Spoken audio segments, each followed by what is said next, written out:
Start Network is here. Hold no punches. I'm real revolutionary right now. Support this man, Black Media. He makes sure that our stories are told. Thank you for being the voice of Black America, Roland. Stay black. I love y'all. All momentum we have now, we have to keep this going. The video looks phenomenal. See, there's a difference between Black Star Network and Black-owned media and something like CNN. You can't be Black-owned media and be scared. It's time to be smart. Bring your eyeballs home. You dig?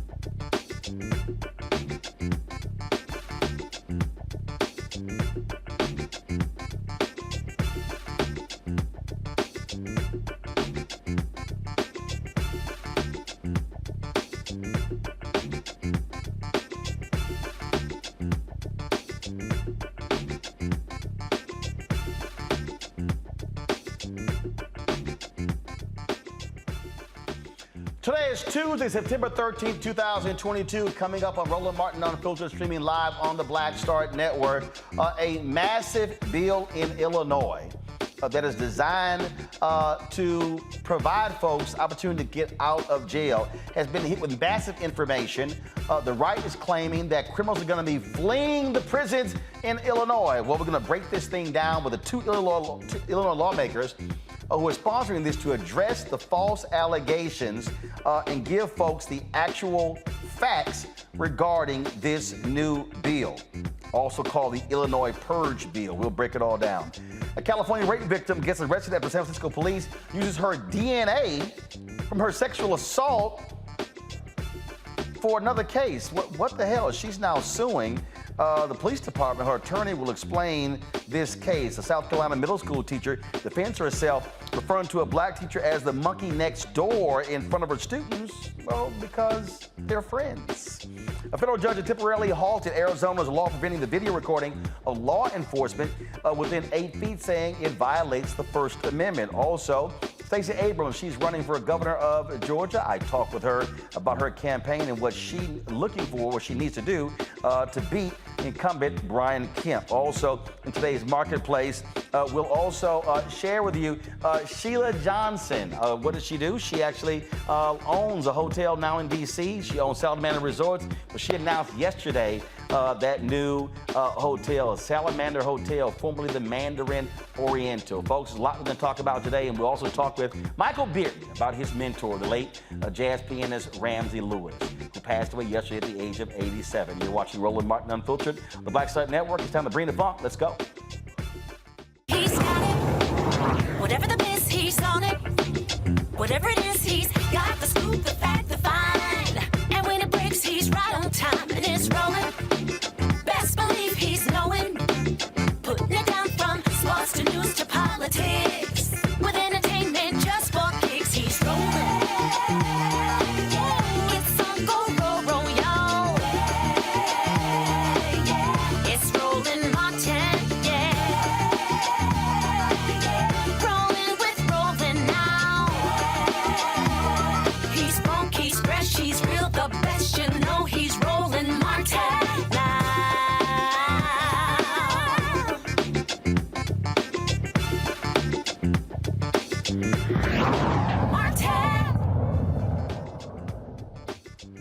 Folks, thousands of people across America are in local and state jails. Why? Because they cannot afford bail. There's been an effort across America to reduce this, to actually stop imprisoning people who are sitting in jail. Remember, Sandra Bland was sitting in a Texas jail, but she was arrested in Prairie View, Texas. She could not make the bail, around $500, and she died in jail. for $500. And so this effort to get rid of cash bail has been happening all across the country. Now, what's also been happening is the folks on the right have been claiming, oh, this is the reason why we have high crime. And so in Harris County, Texas, you had the police union supporting former prosecutors running against judges who supported ending cash bail in Harris County. Several of those progressive judges lost in the primary. You have the attacks on Alvin Bragg, the DA in Manhattan, the same thing happening in other places. Now the attacks are moving to Illinois, where they're calling this, oh, the Purge bill. Well, it's actually, that's not the case. So Illinois has passed the Safety Act. Now, again, it lays out in a very strong way exactly what this means, yet for two. But what's happening, though, is you've got tons of misinformation that is going on. Folks are on social media trying to debunk it, but we know what happens when the right takes that lie and begins to amplify it. It goes on and on and on. Here is one of those efforts to try to keep the lies at bay.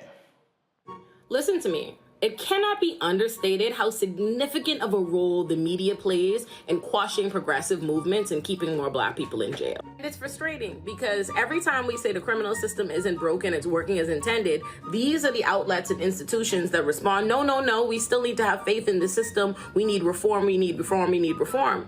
But then every time we actually get substantive progressive reform, here they go with campaigns like this filled with lies. And please trust that it's not a coincidence that they're going to places like the Shade Room and Baller Alert with Black audiences to peddle these lies, because what they want is for Black people to internalize propaganda and lies so that we don't support progressive initiatives that are designed to keep us out of jail. So I'm going to dispel these myths about the Purge law, because there is no Purge law. All there is a concerted effort by media, right-wing Republicans, and neoliberals to keep Black people in jail. You've probably heard about Rikers, because Rikers is infamous. But less people realize that Rikers is a pre-trial detention center, meaning the people incarcerated at Rikers have not been convicted of a crime. Last year, 16 people died in Rikers. This year, 13 people died in Rikers, and Rikers has already been declared a human rights crisis. So what if I told you that the crisis happening at Cook County Jail was worse? Cook County Jail is the pre-trial detention center in Chicago, Illinois, meaning the people incarcerated at Cook County Jail have not been convicted of a crime. They simply just don't have the money for bail. And that's an important point people need to understand about bail. Bail is not about public safety. Bail is about whether or not you can afford your freedom, period. I am a public defender who represents people that are incarcerated at Rikers, where people are killed, people are beaten, people are sexually assaulted, people spend years of their life. And I'm telling you that I was floored to find out that there are people sitting in Cook County Jail waiting on a trial for 4 years, 8 years, even 11 years. So let me tell you about what the Chicago Public Safety Act would do. The first lie being circulated is that this bail reform will prevent police from being able to make arrests. False. Not only can police arrest whoever they want, like they've always been able to, all the bail reform law does is encourage them not to make completely low-level arrests that they could write tickets for. And you wanna know what else? You wanna know what else? A law enforcement agency proposed that language. What the Public Safety Act would take low-level crimes, low-level misdemeanors, non-violent crimes, and instead of those being bail eligible, where you sit in jail because you don't have the money, you fight your case from the outside, because now judges cannot set bail and keep you incarcerated for something they probably otherwise would not have been able to. What this Public Safety Act would do is it would get rid of the cash bail system. It doesn't mean that nobody goes to jail pre-trial. It means that instead of whether or not you're free or you're in jail being determined based on how much money you have, instead, prosecutors would have 3 different options that they could keep you detained should they so choose. Prosecutors will have an option to present evidence to the judge showing that you are a threat to public safety, or that you have engaged in some kind of willful flight from prosecution, or if you're simply charged with most felonies, and they can have you detained pre-trial. The reality is that the vast majority of people in our criminal system are living well beneath the poverty line. They're represented by public defenders because they cannot afford representation, which is a fact. The court, the same court that will then place high bail on them, they know they can't afford it. So it's a tactic by which we put poor people in jail for things we probably couldn't prove at a trial. They'll probably never have a trial. It's a way to coerce them into plea deals. But it is not about public safety, because at the end of the day, if you have the money, you can buy your freedom. So what this act does is it gets rid of that component, and it actually makes it about dangerousness. It makes it about whether or not the prosecutor has some evidence that he can present to justify detaining you pretrial, rather than just using and exercising your own wealth or lack thereof against you. Listen to me. Do not fall for the propaganda. They're calling it the Purge law because they want you to believe that a law designed at affording you more rights, at preventing you from being railroaded, at preventing more deaths from mounting inside a Cook County jail is not there to help you. It's a lie. This has nothing to do with public safety. Listen, we allegedly live in a civil society with a presumption of innocence where people should not die awaiting their trial for crimes they have not been convicted of. That shouldn't be what's happening, but that is what's happening each and every day inside this country at pretrial detention centers all around this country. But Cook County Jail and the pretrial detention centers in Chicago and in Illinois are some of the worst. This law is meant to help us. Do not mind the propaganda. Sister there, Olayami, she's actually a public defender in the state of New York. Joining us right now, folks, are two Illinois lawmakers who are very much involved with this particular bill. Joining us right now on Roland Martin Unfiltered, Illinois State Senator L.G. Sims and Illinois State Representative Cam Buckner. Glad to have both of you here. Cam is also running for Chicago mayor. So, Senator Sims, again, folks have been labeling this, y'all just going to be just releasing criminals left and right. They're going to be fleeing Illinois state prisons. This was a well thought out, well crafted bill that the right now is trying to demonize in order to brand Democrats as soft on crime. Absolutely, Roland. And they try to act as if they didn't have a seat at the table, and as if they weren't participating in these discussions. We had over 9 public hearings, 30 hours of public testimony about the issues included in the Safety Act. And Safety Act, which stands for, coincidentally, safety for our communities, accountability for law enforcement, and fairness and equity in the criminal justice system today. But that's what the lies that are being told is that somehow the doors to the courthouse are going to be open. That's just not the case. Clearly, and what we have heard from prosecutors and from Republican operatives around the state is they've taken one part of a sentence, not even reading the entire sentence, but one part of a sentence and said, well, this shows that they're going to let people out of jail. The entirety of the law says that if you are a threat to public safety or you're a flight risk, you are going to be held. Sister Luren did an amazing job of outlining the issues that are included in this bill and why these are not just misdirections or misinformation. They're downright patently false lies. These individuals are trying to play politics, and it is the worst form of dog whistle politics in its worst. And they're trying to they're trying to fearmonger individuals and scare them into believing something that's just not true.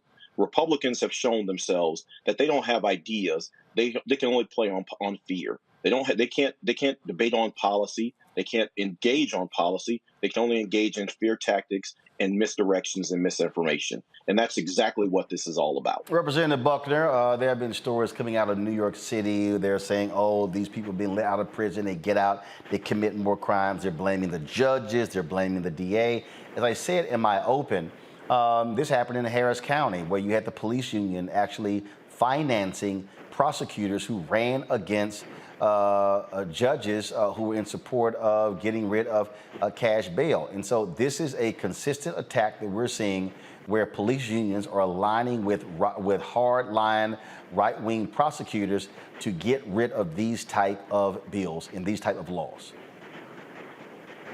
That's right, Roland. This is a consistent, as you said, and concerted effort.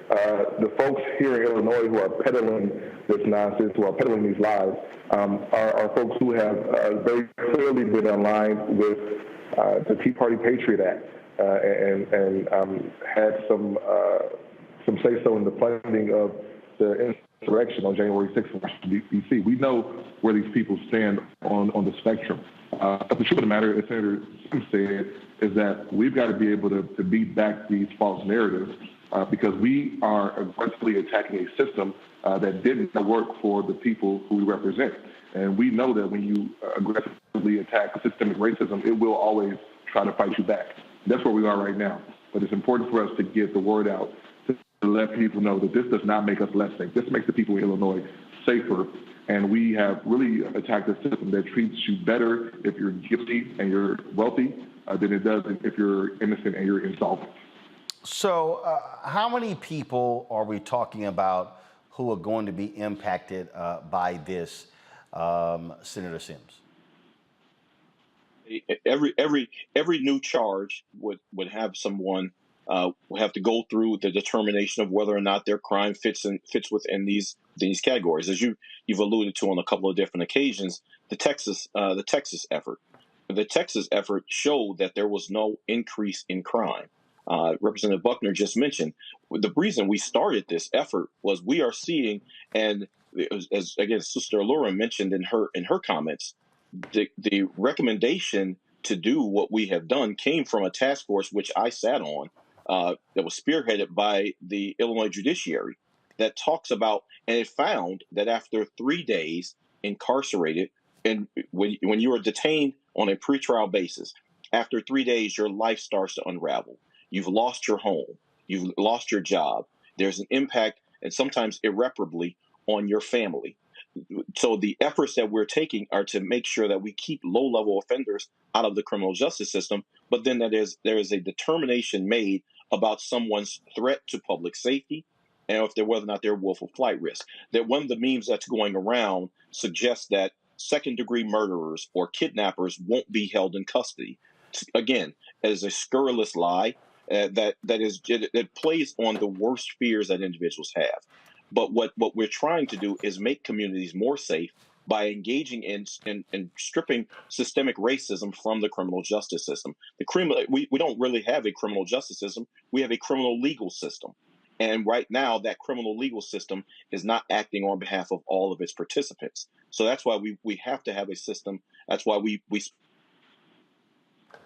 focus on equity, fairness and equity in this criminal justice system, so we can have truly justice, not just a criminal legal system. Representative Buckner, isn't it also a fact, the bottom line is you're spending a ton of money having people in jails, and so if they're low-level offenders and don't have to be sitting in a jail, isn't that saving taxpayers money? It is, Roland. We spend more money on incarcerating people in this country, in this state, than we do on educating them or feeding them or housing them or clothing them. We're talking about a purely economic argument here.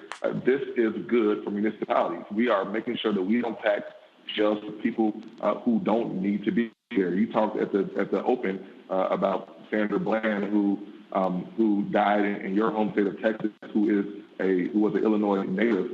We talk about Cleve Browder. We can talk about a number of folks around this country who have found themselves with petty crimes, incarcerated, and then they don't make it out.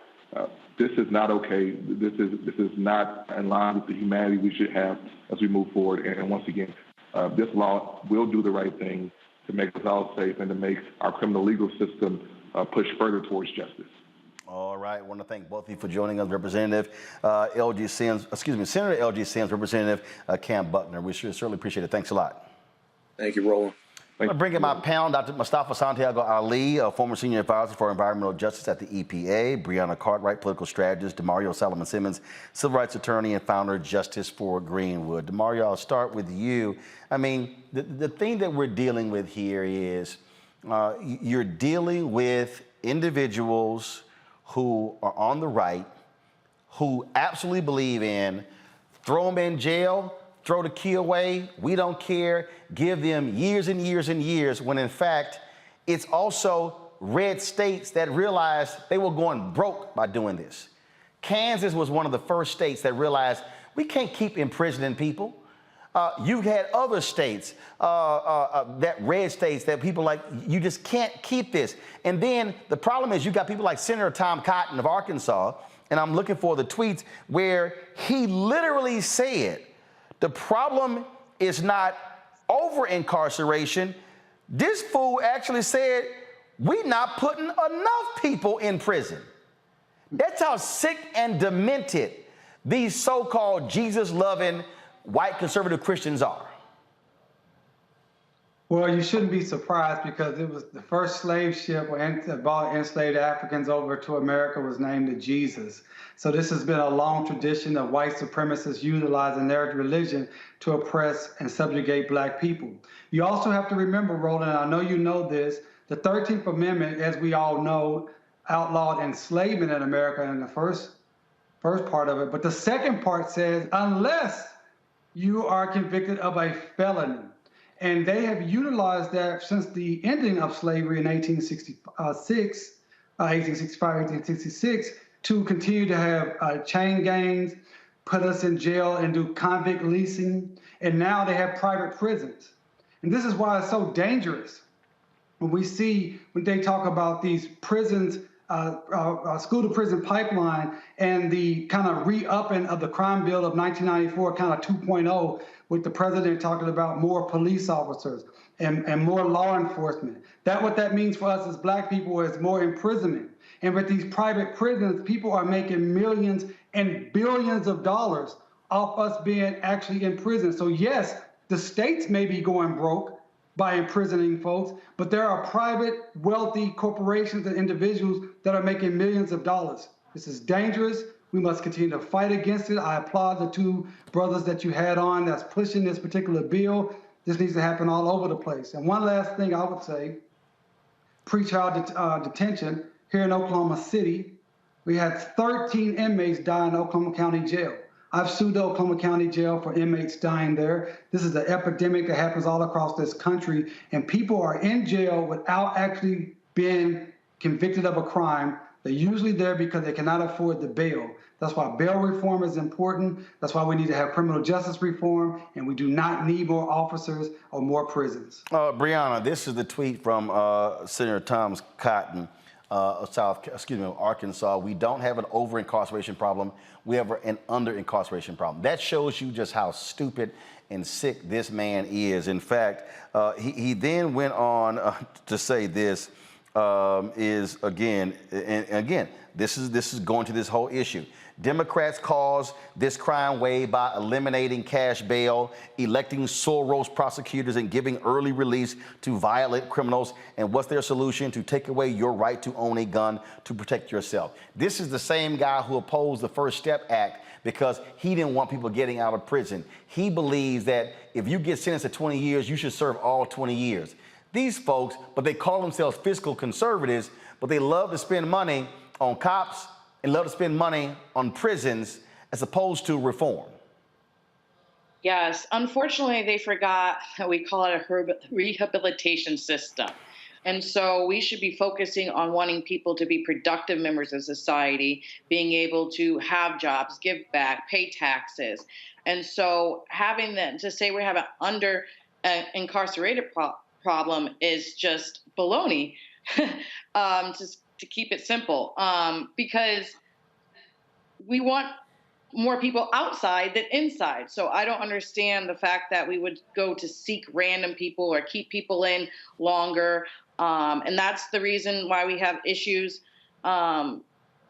with our public trust with prisons. It is just mind-boggling to listen to these people, Mustafa, as if they have any credibility on this when states like Arkansas, these people are going broke. They're going broke when it comes to throwing people in prison. And it's a bunch of folks that ain't got no business being in no damn jails. They know it and we know it. Yeah, I mean, Senator Cotton, he has access, to all kinds of information. So just in case he don't know the facts, let me break them down for him. We've got about 2 million folks every night in our country who are incarcerated in jails and prisons and other ways that they've, captured folks, especially folks dealing with border issues.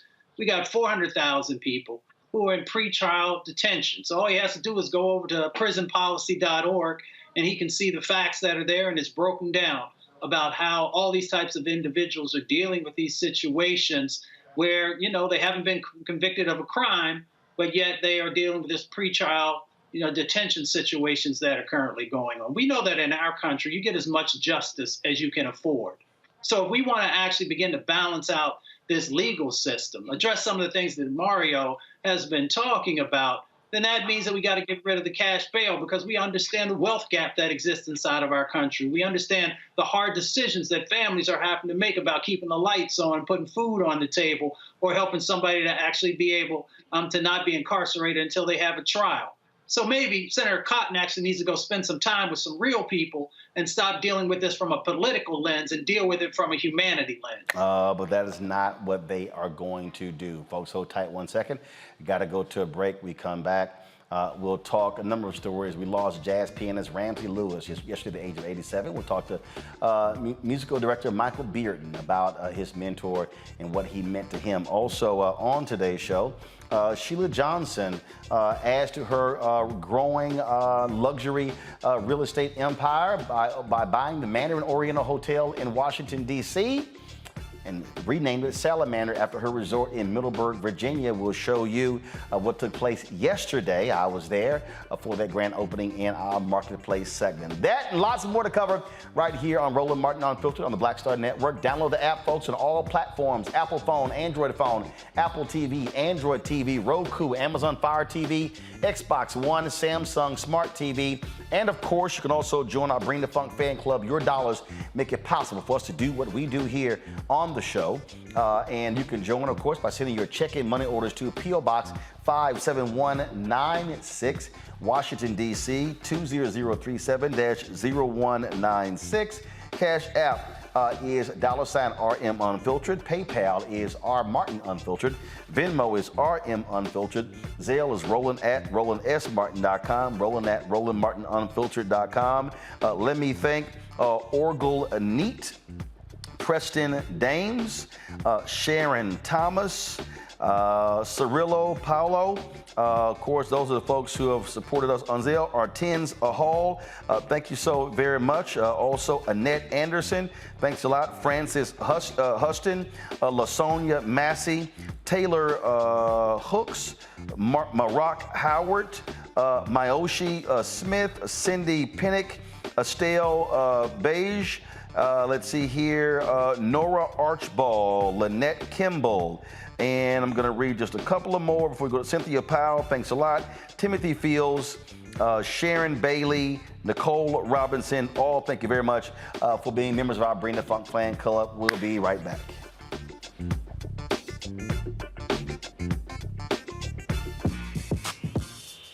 When we invest in ourselves, our glow, our vision, our vibe, we all shine.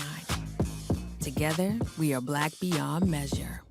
Can you believe the nerve of these Republicans? They only want to block progress for our community. They talk about cutting Medicare and Social Security. They played politics with veterans' health care. They voted against the George Floyd Justice and Policing Act and funding for our HBCUs, and against lowering prescription drug costs for our seniors. These Republicans keep trying hard to stand in the way, but President Biden, Vice President Harris, and Democrats won't let them. They are delivering for us. The Democratic National Committee is responsible for the content of this advertising.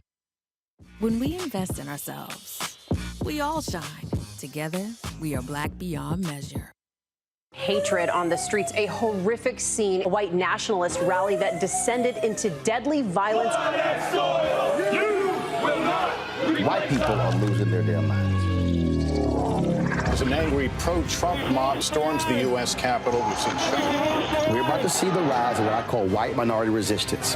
We have seen white folks in this country who simply cannot tolerate black folks voting. I think what we're seeing is the inevitable result of violent denial. This is part of American history. Every time that people of color have made progress, whether real or symbolic, there has been what Carol Anderson at Emory University calls white rage as a backlash. This is the rise of the Proud Boys and the Boogaloo Boys. America, there's going to be more of this. Here's all the Proud Boys, guys. This country is getting increasingly racist in its behaviors and its attitudes because of the fear of white people. The fear that they're taking our jobs, they're taking our resources, they're taking our women. This is white fear.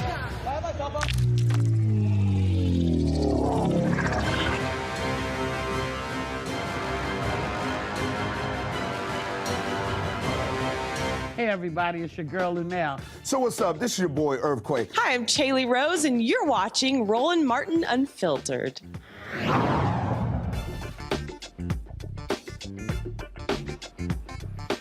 All right, folks, according to the Rape, Abuse, and Incest National Network, only 310 out of every 1,000 sexual assaults are reported to police. Many do not come forward for fear of some kind of retaliation or criminal prosecution.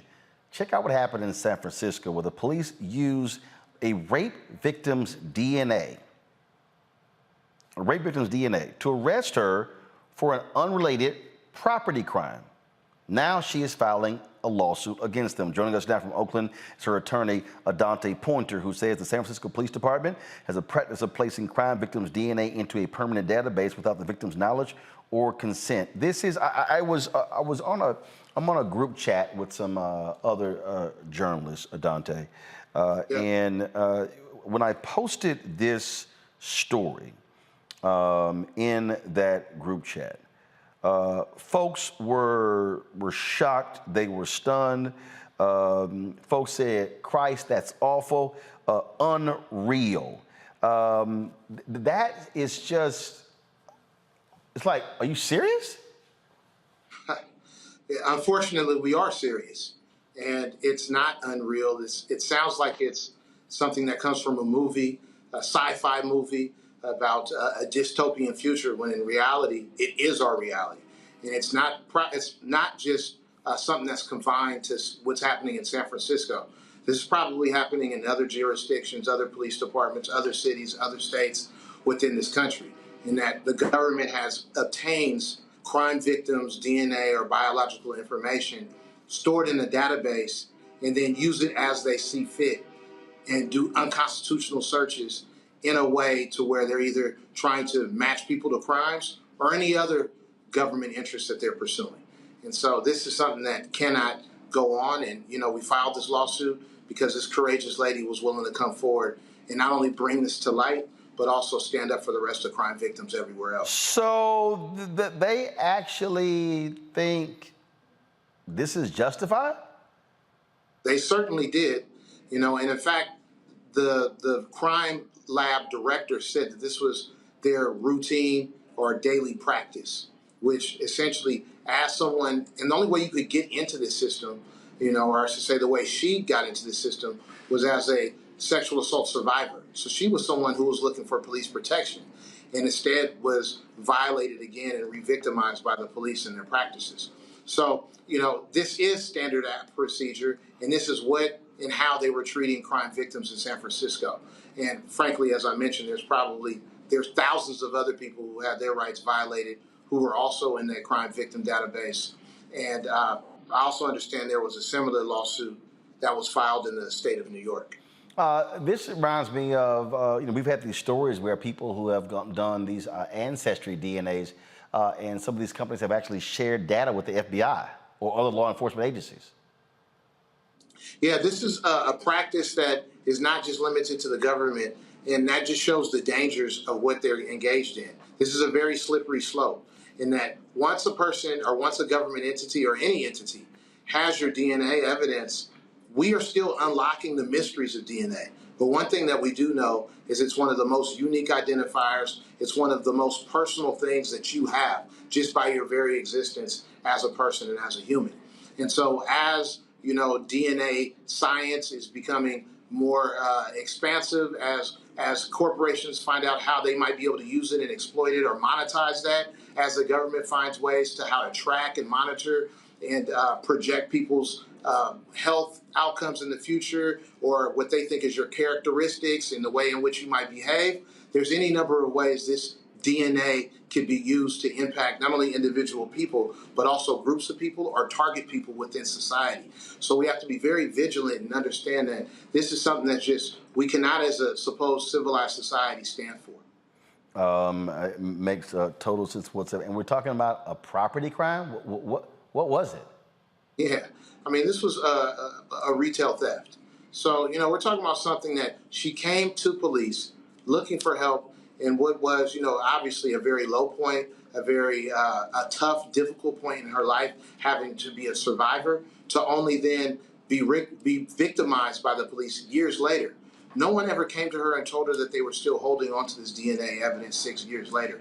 No one ever told her that she could be subject to taking the information that she trusted them with and that they betrayed that trust and it would be weaponized against her.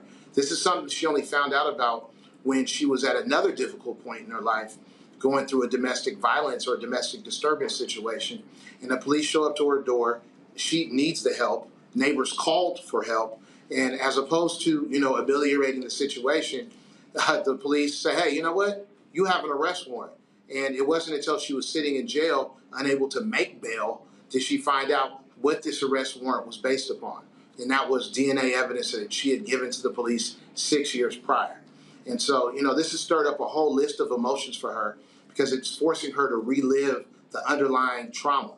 And, they've re-victimized her again. And we all know that we as in the African-American community, have a very, very, very horrible, or some might say negative, or just the reality of it is we've been targeted by the criminal injustice system for far too long. And so this is just another slight, another slap in the face, another reason why our community has a healthy distrust for police and the criminal justice system. Just again, unbelievable story that makes no sense. And you're right, I can only imagine how this woman is feeling. Dante Pointers, really appreciate it. Thanks a lot. Thank you. Brianna, I'll start with you. Look, you talk about a slippery slope because I mentioned ancestry. I mentioned, again, when you start giving over, we used to be fingerprints. Now you start giving over your DNA, and then you don't know who these companies are selling your information to and whose hands it is going in. Right. I've heard it pass before with ancestry, and a lot of people saying, okay, I don't want to know my ancestry. It's not worth it in order for my DNA to be taken. And what they can do with the DNA, right? What the government might, they found the crime, but they might do something that's even more of a slippery slope that's against your rights. And it's just the most overreach of the government in the highest order. And I'm glad that California has created a law to prevent this from happening again. But we definitely need more, I think, federal protections over it, not just state by state, because the government shouldn't be able to take our most precious genetic code, right? We've had people exonerated from realizing that it was the wrong DNA. And so that shouldn't just be freely taken and used against people's wills. Indeed, and you just sit here in DeMario. I mean, again, a woman gets raped and they're using that DNA to arrest her for a property crime. Wow.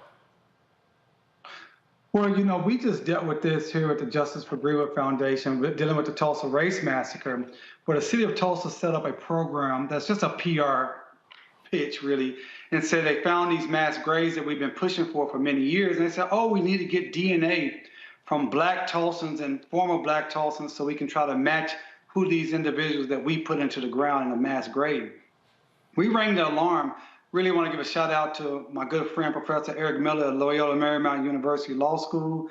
We actually looked at this, and this is very dangerous for Black people to give their DNA, even involuntarily, or in this case, voluntarily, in the case of our situation, because it does not only impact you as an individual, it impacts your entire family tree, going up the tree and going down the tree. And this DNA databases, they can be hacked. This DNA companies can sell your data to third parties, and the police, as in this situation, can always have access to the DNA evidence through a warrant. So this is very, very troublesome. I really hate that this happened to this young lady to be re-traumatized, but I would say for anyone that's putting your DNA into these commercial third-party vendors, be very, very careful, because you're exposing not only yourself, but your entire family unknowingly. Mustafa. This is just another example of how trust continues to be broken with law enforcement. That there's no reason for us to believe that they have our best interest at heart. The other part of it, as my sister just shared, is that we now need to see something from the Biden administration. Well, whether it is more than likely nothing's going to happen in the fall, but after the election and as we move into 2023, let's make sure that we actually have a federal law that's in place to address what's happening in this space. And then let's also make sure that the Department of Justice is making sure that police departments across the nation understand, what their responsibilities are. So I'm one who believes you got to have some strong language in place, and then there's got to be real accountability to make sure that it is playing out across the country. Indeed. All right, folks, going to a break. We come back, we'll talk about the story of a white South Carolina teacher in trouble for calling a black colleague a monkey. Okay. Also, Aretha Franklin being followed by the FBI, and Brett Favre, rich white quarterback, taking money for the poor. And he said, is the media gonna find out? Now we have. We'll show you the text messages next on Roland Martin Unfiltered on the Black Star Network. Hey, folks, don't forget today, my book, White Fear, dropped all across the country. It is White Fear, How the Browning of America is making white folks lose their minds. You can get it everywhere. Barnes & Noble, Amazon, Ben Bella Books, the publisher, IndieBound, Bookshop, Chapters, Books A Million, Target. Also, go to your favorite black bookstore. You can actually have them, get it from there as well. And of course, the book is available on Audible as well. Yes, I did the audio recording, so all platforms. So get White Fear, How the Browning of America is making white folks lose their minds. It is out now. Back in a moment.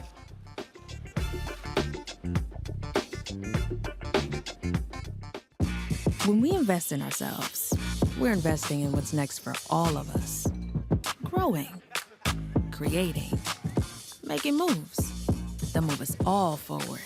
Together, we are Black beyond measure. Can you believe the nerve of these Republicans? They only want to block progress for our community. They talk about cutting Medicare and Social Security. They played politics with veterans' health care. They voted against the George Floyd Justice and Policing Act and funding for our HBCUs, and against lowering prescription drug costs for our seniors. These Republicans keep trying hard to stand in the way, but President Biden, Vice President Harris, and Democrats won't let them. They are delivering for us. The Democratic National Committee is responsible for the content of this advertising. When we invest in ourselves, our glow, our vision, our vibe, we all shine. Together, we are Black beyond measure. When you talk about blackness and what happens in black culture, we're about covering these things that matter to us, speaking to our issues and concerns. This is a genuine people-powered movement. There's a lot of stuff that we're not getting. You get it, and you spread the word. We wish to plead our own cause. Too long have others spoken for us. We cannot tell our own story if we can't pay for it. This is about covering us. Invest in black-owned media. Your dollars matter. We don't have to keep asking them to cover our stuff. So please support us in what we do, folks. We want to hit 2,000 people, $50 this month, raise $100,000. We're behind 100,000, so we want to hit that. Y'all money makes this possible.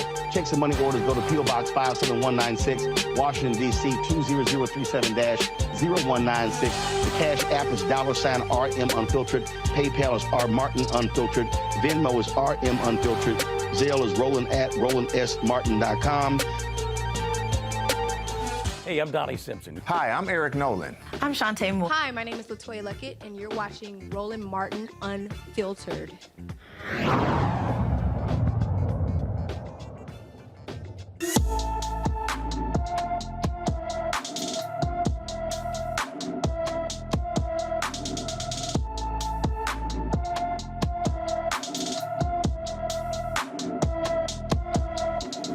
All right, folks, Sozo Marshall has been missing from Jacksonville, Florida since September 6th. The 14-year-old is 5 feet 6 inches tall, weighs 125 pounds, with black hair and brown eyes. Anyone with information about Sozo Marshall should call the Duval County Sheriff's Office at 904-630-0500, 904-630-0500.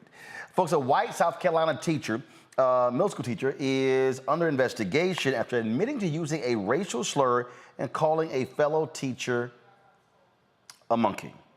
A black 8th grader at Oakbrook Middle School told his mother his teacher referred to a black professor as the monkey next door.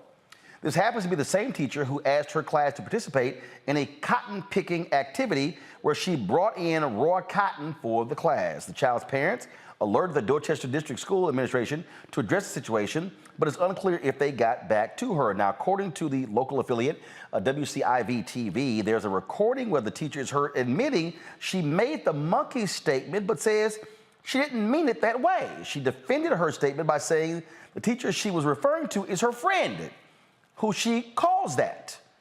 The Dorchester School District has issued the following statement. Dorchester School District 2 takes every allegation seriously. We are currently investigating an alleged incident at Oak Brook Middle School. We do not comment on personnel matters. All staff should recognize that they are being continuously observed by students and that their actions and demeanor will be reflected in the conduct of the students. Brianna, I don't know that many black folk who willingly let somebody white call them a monkey. I don't believe it. Yeah, I know that she's a liar. And in South Carolina, a white woman knows better. There's no excuse. And it's unfortunate that the middle school is weak on the response, honestly. We've seen it over and over again. And especially bringing in cotton. I mean, how much more clear than that? A liar. Yeah, that's kind of crazy. I'm not gonna buy that, Mustafa. No, neither am I. In the positioning of the school district, they said it's an alleged incident. How is it an alleged incident if you have the person who did it saying they did it? So I'm not sure who they have representing them, but they really need to get their act together. The other part of it is, supposedly from all the things that I read, this is not the, first or the second time that this individual, has went down this road. So they, you got to make sure, if you are a school district, if you are a principal, that you are addressing this with real intentionality, so that it does not spread and others think, well, if I say somebody's my friend, I can say whatever I want about them. That's not what you're supposed to be doing in this situation. And you, at a minimum, should have already been relieved of your duty until the investigation is over. I'm just trying to figure out how that one gonna work out, DeMario. First of all, I ain't letting nobody black call me no monkey. Oh no, we friends. That's cute. No, I've never met Brianna before, but I like she just directs her. She's a liar, and I agree. Brianna, she's a liar. No black person. I mean, Tim Scott is from South Carolina, so he may allow them to make statements like that to him. We got to keep that in mind, right? We got to keep that in mind. But most black people, normal black people, will not allow that. But for our audience, if this happens to you, if you are called a racial slur, and particularly in the educational setting, this is what you need to do. First of all, you need to make a complaint with the Department of Education, a Title VI complaint. Second of all, you need to make a police report, because this is to me, when a white person uses a racial slur towards a black person, that is violence. It's not just words. And then third of all, you should consult with an attorney in your location. At least it's an intentional infliction of emotional distress. It's probably a civil rights violation. So in addition to whatever the school is going to do as far as disciplining this individual, which sounds like has a history of racist, discriminatory conduct, as individual black people, we should take matters into our own hands, follow the proper steps, and do what you can to hold this individual accountable. Yeah, I think so. All right, folks, let's talk about this next story. So Brett Favre, NFL quarterback, retired, rich dude from Mississippi. They gave him money supposed to go to welfare to build a volleyball project. Well, the folks in Mississippi Today have been involved in a lawsuit, and they actually have the text messages. And literally, this is the headline right here. The former governor, Phil Bryant, helped Brett Favre secure welfare funding for USM Volleyball Stadium text reveals. Now, here's what's so funny. Now, again, y'all, the money, now remember, Brett Favre also was given welfare money for speeches that he never gave, and he's been slow to pay the money back. So in the lawsuit, guess what they ended up? See, that's why I'm letting y'all know, y'all send text messages, it'll come back to bite you in your ass. Here they were. Here they are. If you were to pay me, is there any way the media can find out where it came from and how much? The response from Nancy New: no, we never have had that information publicized. I understand you being uneasy about that, though. Let's see what happens on Monday with a conversation with some of the folks at Southern. Maybe it will click with them, hopefully. Okay, thanks. And then, wow, just got off the phone with Phil Bryant. He is on board with us. We will get this done. Awesome. I needed to hear that for sure.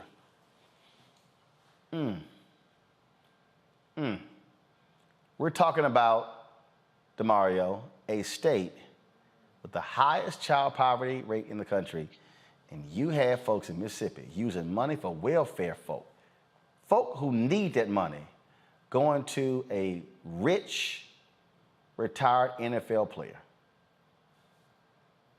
You know, that's the American way, to make white men who are rich, to make them richer, to pay them for not doing anything. That's how America was built upon our labor, built upon our sweat, built upon our brawn and our brains. And this is just a continuation of this. The fact that Brett Favre was not already arrested when it came out more than a year ago that he took money and did not, federal funds, hundreds of thousands of dollars, and did not perform these speeches. That is fraud. That is fraud. And they want to talk about black people and welfare queens. This is the biggest welfare king as you can possibly imagine in Mississippi, a Hall of Fame quarterback. This guy should be prosecuted.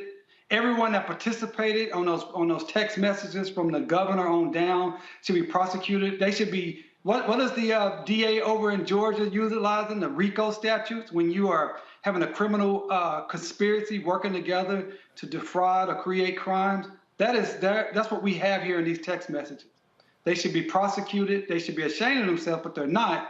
But I hope that the federal government will come in and prosecute Brett Favre and the entire everyone that stole that money. Mustafa, what's shameful is that the welfare acceptance rate in Mississippi is less than 2%. This is a state with a bunch of broke people, and they hate giving them any federal welfare money.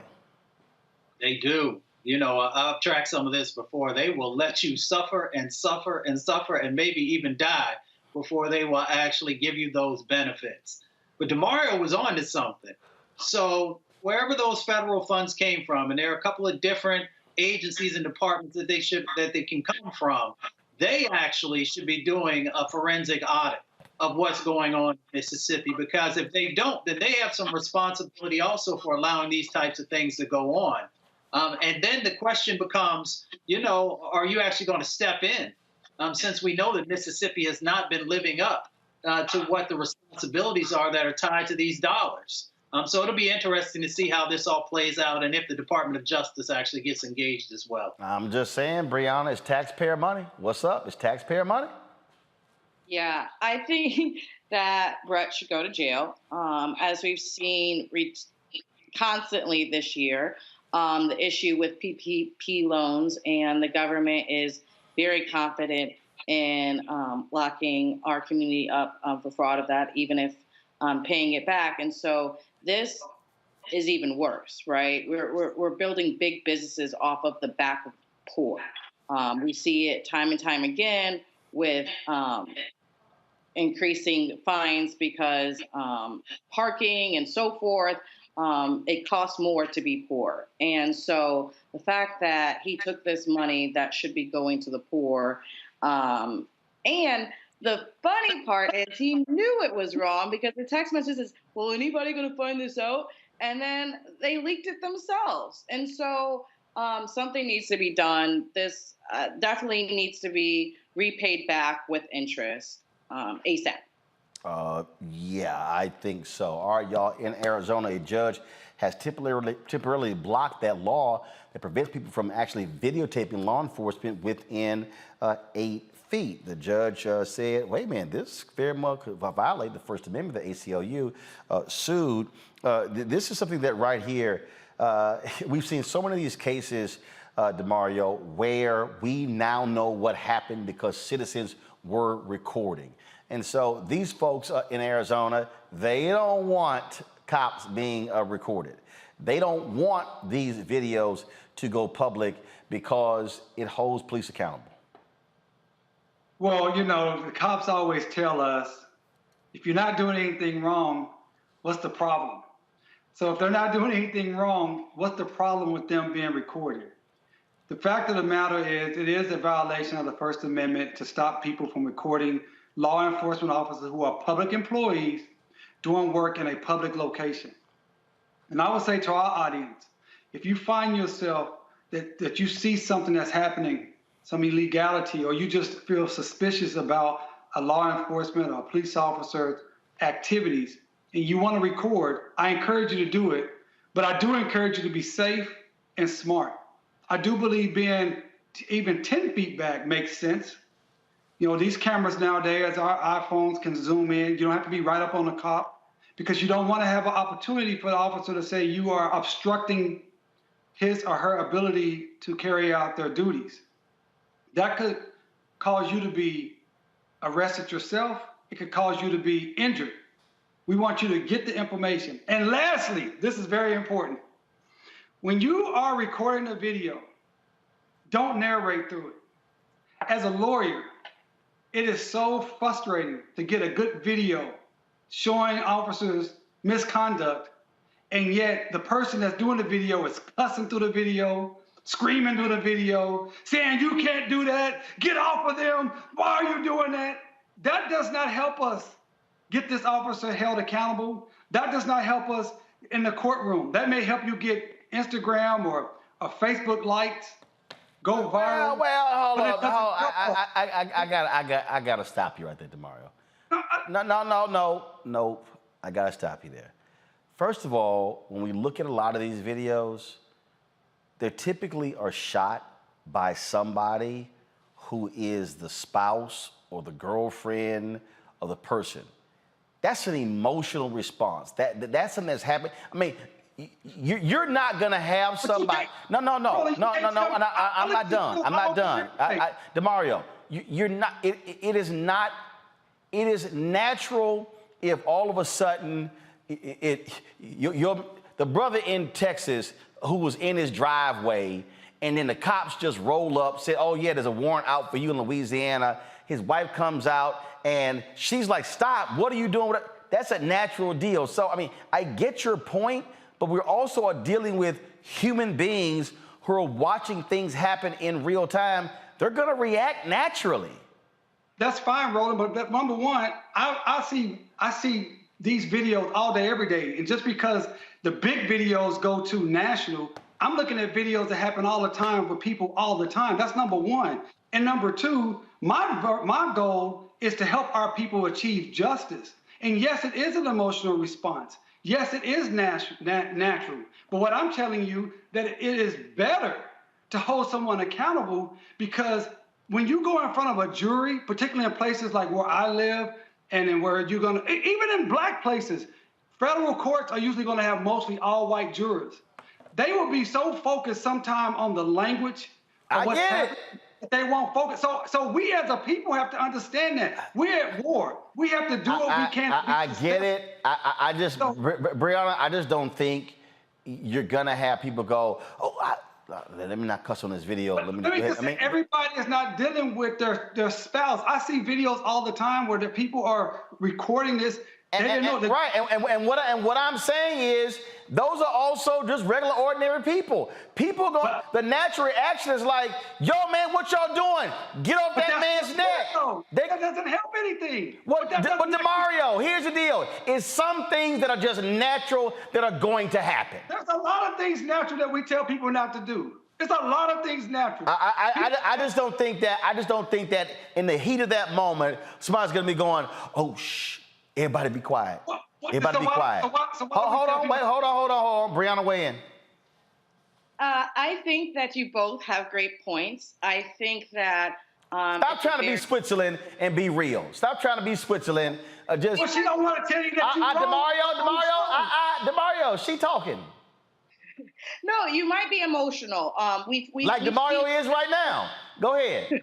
We've seen on this show times where a mother had to see their son get dragged, and so stuff like that, or comply or whatnot, might be overpowering. And so we can see those instances, but I also understand what he's saying as well, in the sense of, if you can, try to be quiet so that this can be utilized for evidence, so we can hear what's going on from the police, so it could be a better shot. And as Uncle Rose says, keep her horizontal so it can look good for us to put back on the TV. So I think that there's sometimes it's going to be too hard to be quiet, right? You're actually involved. You're trying to help the person, and it's very emotional. But the times where you are less attached to it, stand back and be quiet. Mustafa. If police officers aren't doing anything wrong, then they shouldn't have anything to fear. They should make sure that, they're following the police procedures that they have in place, and the training that everybody keeps talking about. When something bad happens, we always say, well, we need more training. So let's actually see that playing out. And I think they shouldn't have a problem with folks recording, because it's the only way we can make sure that the fullness of the story, the fullness of what has happened actually gets out there for folks to be able to then judge for themselves if someone has been, doing police brutality, or who have went above and outside of the law. All right, folks, hold tight 1 second. We come back. Stacey Abrams, I talked with her about her run for governor of Georgia. Sheila Johnson opens a new black-owned hotel in the nation's capital. We'll show you that as well. Plus, Cheryl Lee Ralph, an amazing emotional response to winning her first ever Emmy last night. Also, a lot of people are talking about Jimmy Fallon laying on the stage while the sister was trying to giving her Emmy speech. Black Twitter has been lighting his ass up all day long. We'll talk about both of those things. Plus, we remember the great Ramsey Lewis, the jazz pianist who died yesterday at the age of 87. Folks, you're watching Roland Martin Unfiltered on the Black Star Network. Don't forget, download our app. Apple phone, Android phone, Apple TV, Android TV, Roku, Amazon Fire TV, Xbox One, Samsung Smart TV. You can join our Bring the Funk fan club. Every dollar you give goes to support this show. Our goal is to get 20,000 of our fans giving on average $50 each. That's $4.19 a month, 13 cents a day. Please do so. Our goal is to raise $100,000 this month, so we need 2,000 fans contributing at least $50 each to hit our goal. Cash, again, check and money orders go to P.O. Box 57196, Washington, D.C. 20037-0196. Cash App, $RM Unfiltered. PayPal is R Martin Unfiltered. Venmo is RM Unfiltered. Zelle is Roland at RolandSMartin.com. Roland at RolandMartinUnfiltered.com. Shout out to Larry, Craig Thomas, Lisa Moore, Crystal Jordan, Cordell McMillan, G. Smith, and Dorothy Robinson, James Harp, Cynthia Lata, Letitia Owens, Michael Jordan, Inga Jackson, Michael Tazanu, Bettina, TYWS, Crystal Handy, and also Cherry Jackson, Martha Rivers, Mike, Alfred Hewitt, and Matthew Murphy, Terry Ann Ray as well, Singleton, Veronica Clayton, Karen Calloway, Mary Smith, Cynthia Cooper, Jean Levy, Maverick Davis, Carolyn Teagle, Anita Parham, Adrian Hawkins, Michael, Carlton Freeman, Kevin Gibson, Deborah Giambuso, Jacqueline Vaughn, Alonda Ratney, Rosa Johnson, Charlotte Hawkins, Marigold Media, Layla Harris, Danny, Grover Daniels, Donna Robinson, Helen Smith, Cynthia Collins, Gregory, Terrence Green, Reginald Sanders Sr., Joseph Terry, Tretta Alexander, Chanita Grant, Joy, let's see here, Dr. Daphne Davis, Anita, and let's see, Eloise, Antonio Heath, Jeffrey Holt, Sharon Gist, Juan Bell, Tamala Nichols, Laura Bryant, Stephen Waters, Tawana Mason, Paul Broadnax, James Hunt, Thomas Hart, Robin France, Diane Johnson, Lewis Kelly Jr., Tommy Williams, Danielle McGee, Thomas McCroskey, Rendell Chamblay, Briante Brewer, Jennifer Dungy, Denise Mazant, Phyllis Bell, Carl McKenzie, Eaton Hart, Nathaniel Bonner, Donnie Alford, Gwendolyn Allen, Desmond Carter, and Monica, all who gave on Cash App. We appreciate it. Thanks so much. Back in a moment.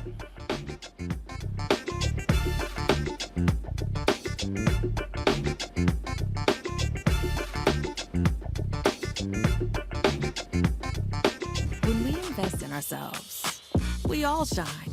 Together, we are Black beyond measure.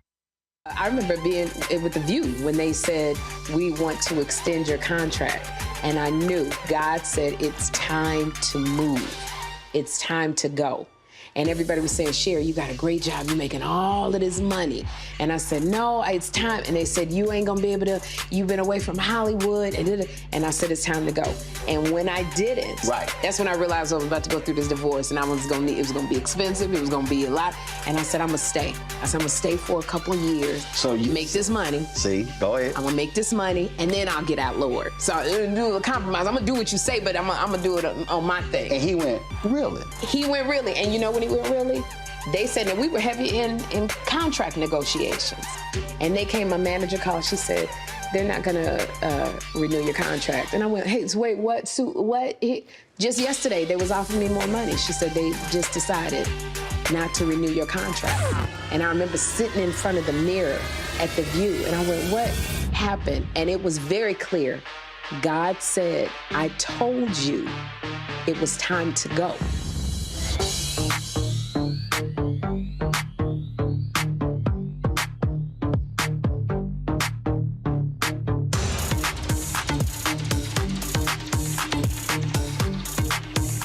When we invest in ourselves, we're investing in what's next for all of us.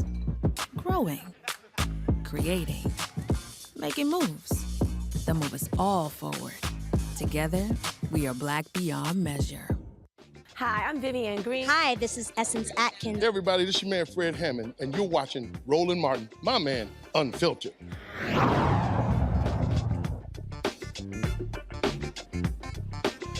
All right, folks, Stacey Abrams is in a tight race against Georgia Governor Brian Kemp to be the next governor of the state. She lost 4 years ago by 30,000 votes to Brian Kemp. She and I talked earlier about what is going to be needed for her to become victorious in November. Here's our conversation. All right, Stacey Abrams, glad to have you on the show. It's been a while. You've been out and about on the campaign trail. Let's get right into it. When you look at the polling data, I've seen various polls showing you around 85% African Americans. You know, what is it going to take to get that number? You mean you need that number to be at 90, 92, 94% for supporting you to beat Brian Kemp? Well, we believe that the issue is not me or Kemp. It is whether people are going to vote or not vote. And as you know, people are feeling exhausted. They're feeling anxious. And midterms just don't tend to generate the same level of engagement. But we've got to change that. You have on a shirt that says vote as though your life depends on it. But we know in Georgia, it's actually true. We're about to lose another hospital, the 6th one to shut down in Georgia, yet another one shutting down in a Black community. We have a governor who has expanded access to guns and made our laws weaker. And we know that that is turning into more gun violence that is disproportionately affecting Black people in the state of Georgia. Guns are the #1 killer of our kids right now. We know that this is a governor who does not believe in advancing and investing in our communities. We have a black to white gap of, although we're 33% of the population, we're only 2.2% of the business revenue, and it's going to take 100 years to close that gap. Brian Kemp said he needs to study the issue. I already understand the solution. We need to expand access to contracts, and that's something a governor can do without legislation. These are all issues that are affecting the Black community right now. Governor Kemp does not have our best interest at heart, but we need people to believe that not only do we deserve more, we can have more. And when that is the case, when people believe that, we'll see those numbers go up, because it's not about whether it's me or Kemp. It's about understanding that Kemp is dangerous for the Black community and that I am the solution to so many of the challenges we've been seeing for the last 20 years. When we talk about one of the things that, as I look at polling data, also when it comes to Black men, I've been sounding this alarm for 10 years. There's a 9-point gap between Black men and Black women with Obama and Romney in 2012. It was up 13 points. Trump and Hillary Clinton. When you look at the senatorial race in North Carolina between Cunningham and Tillis, the number is around 18%. What is your message to Black men? What are you hearing out there? Because there's a lot of dissatisfaction with President Joe Biden, a lot of dissatisfaction with Democrats, where a group of Black men saying, hey, if you're not appealing to me economically, I'm not going to support you. What are you saying to them? Well, I begin by saying that we have seen what Brian Kemp is not willing to do. He got PPP for his business, but most Black businesses in Georgia didn't get a dime, and he did nothing to help prop up or invest in Black businesses. I did. Through my private company, we helped move money into a number of small businesses, and I've done everything I can to help them. We know that he has done nothing to help returning citizens get access to jobs and opportunity. I want to make certain we create an entrepreneur's learner's permit so that those who finish and have served their time can get access to economic opportunity. We know that too many of our young Black men are not finishing high school, and they drop out of society. I want to create apprenticeships so they can learn while they earn. I want to make certain that we are not over criminalizing them as they're young Black boys, but that we're also creating a pathway to higher education where technical college is once again free in Georgia. Republicans stopped that. Democrats created free technical college. Republicans eliminated it in 2011. I want to restore it. I want to make certain that we create need-based aid in Georgia. We're one of only 2 states that does not do so. And that disproportionately harms not only Black students, but Black men. Because in Georgia, you have to rely on the merit-based Hope Scholarship, and Black kids are the least likely to get it and the most likely to lose it. If we create need-based aid, more of our Black kids can not only go to college, they can finish college. And I want to create a solution to the fact that we are disproportionately not receiving state contracts. Right now, the governor has the authority to say to every single agency, you have to hit certain targets of purchasing from minority-owned businesses, especially Black-owned businesses. Brian Kemp won't do it, I will. But we can also create cluster contracts, and a lot of our Black business owners understand this. You hear about all those billions of dollars coming into the state from infrastructure and the Inflation Reduction Act, but you can't bid on those contracts because you aren't big enough yet.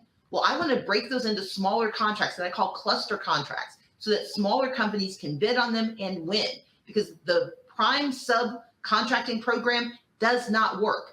You basically become the sub of a sub of a sub, and you get 10%.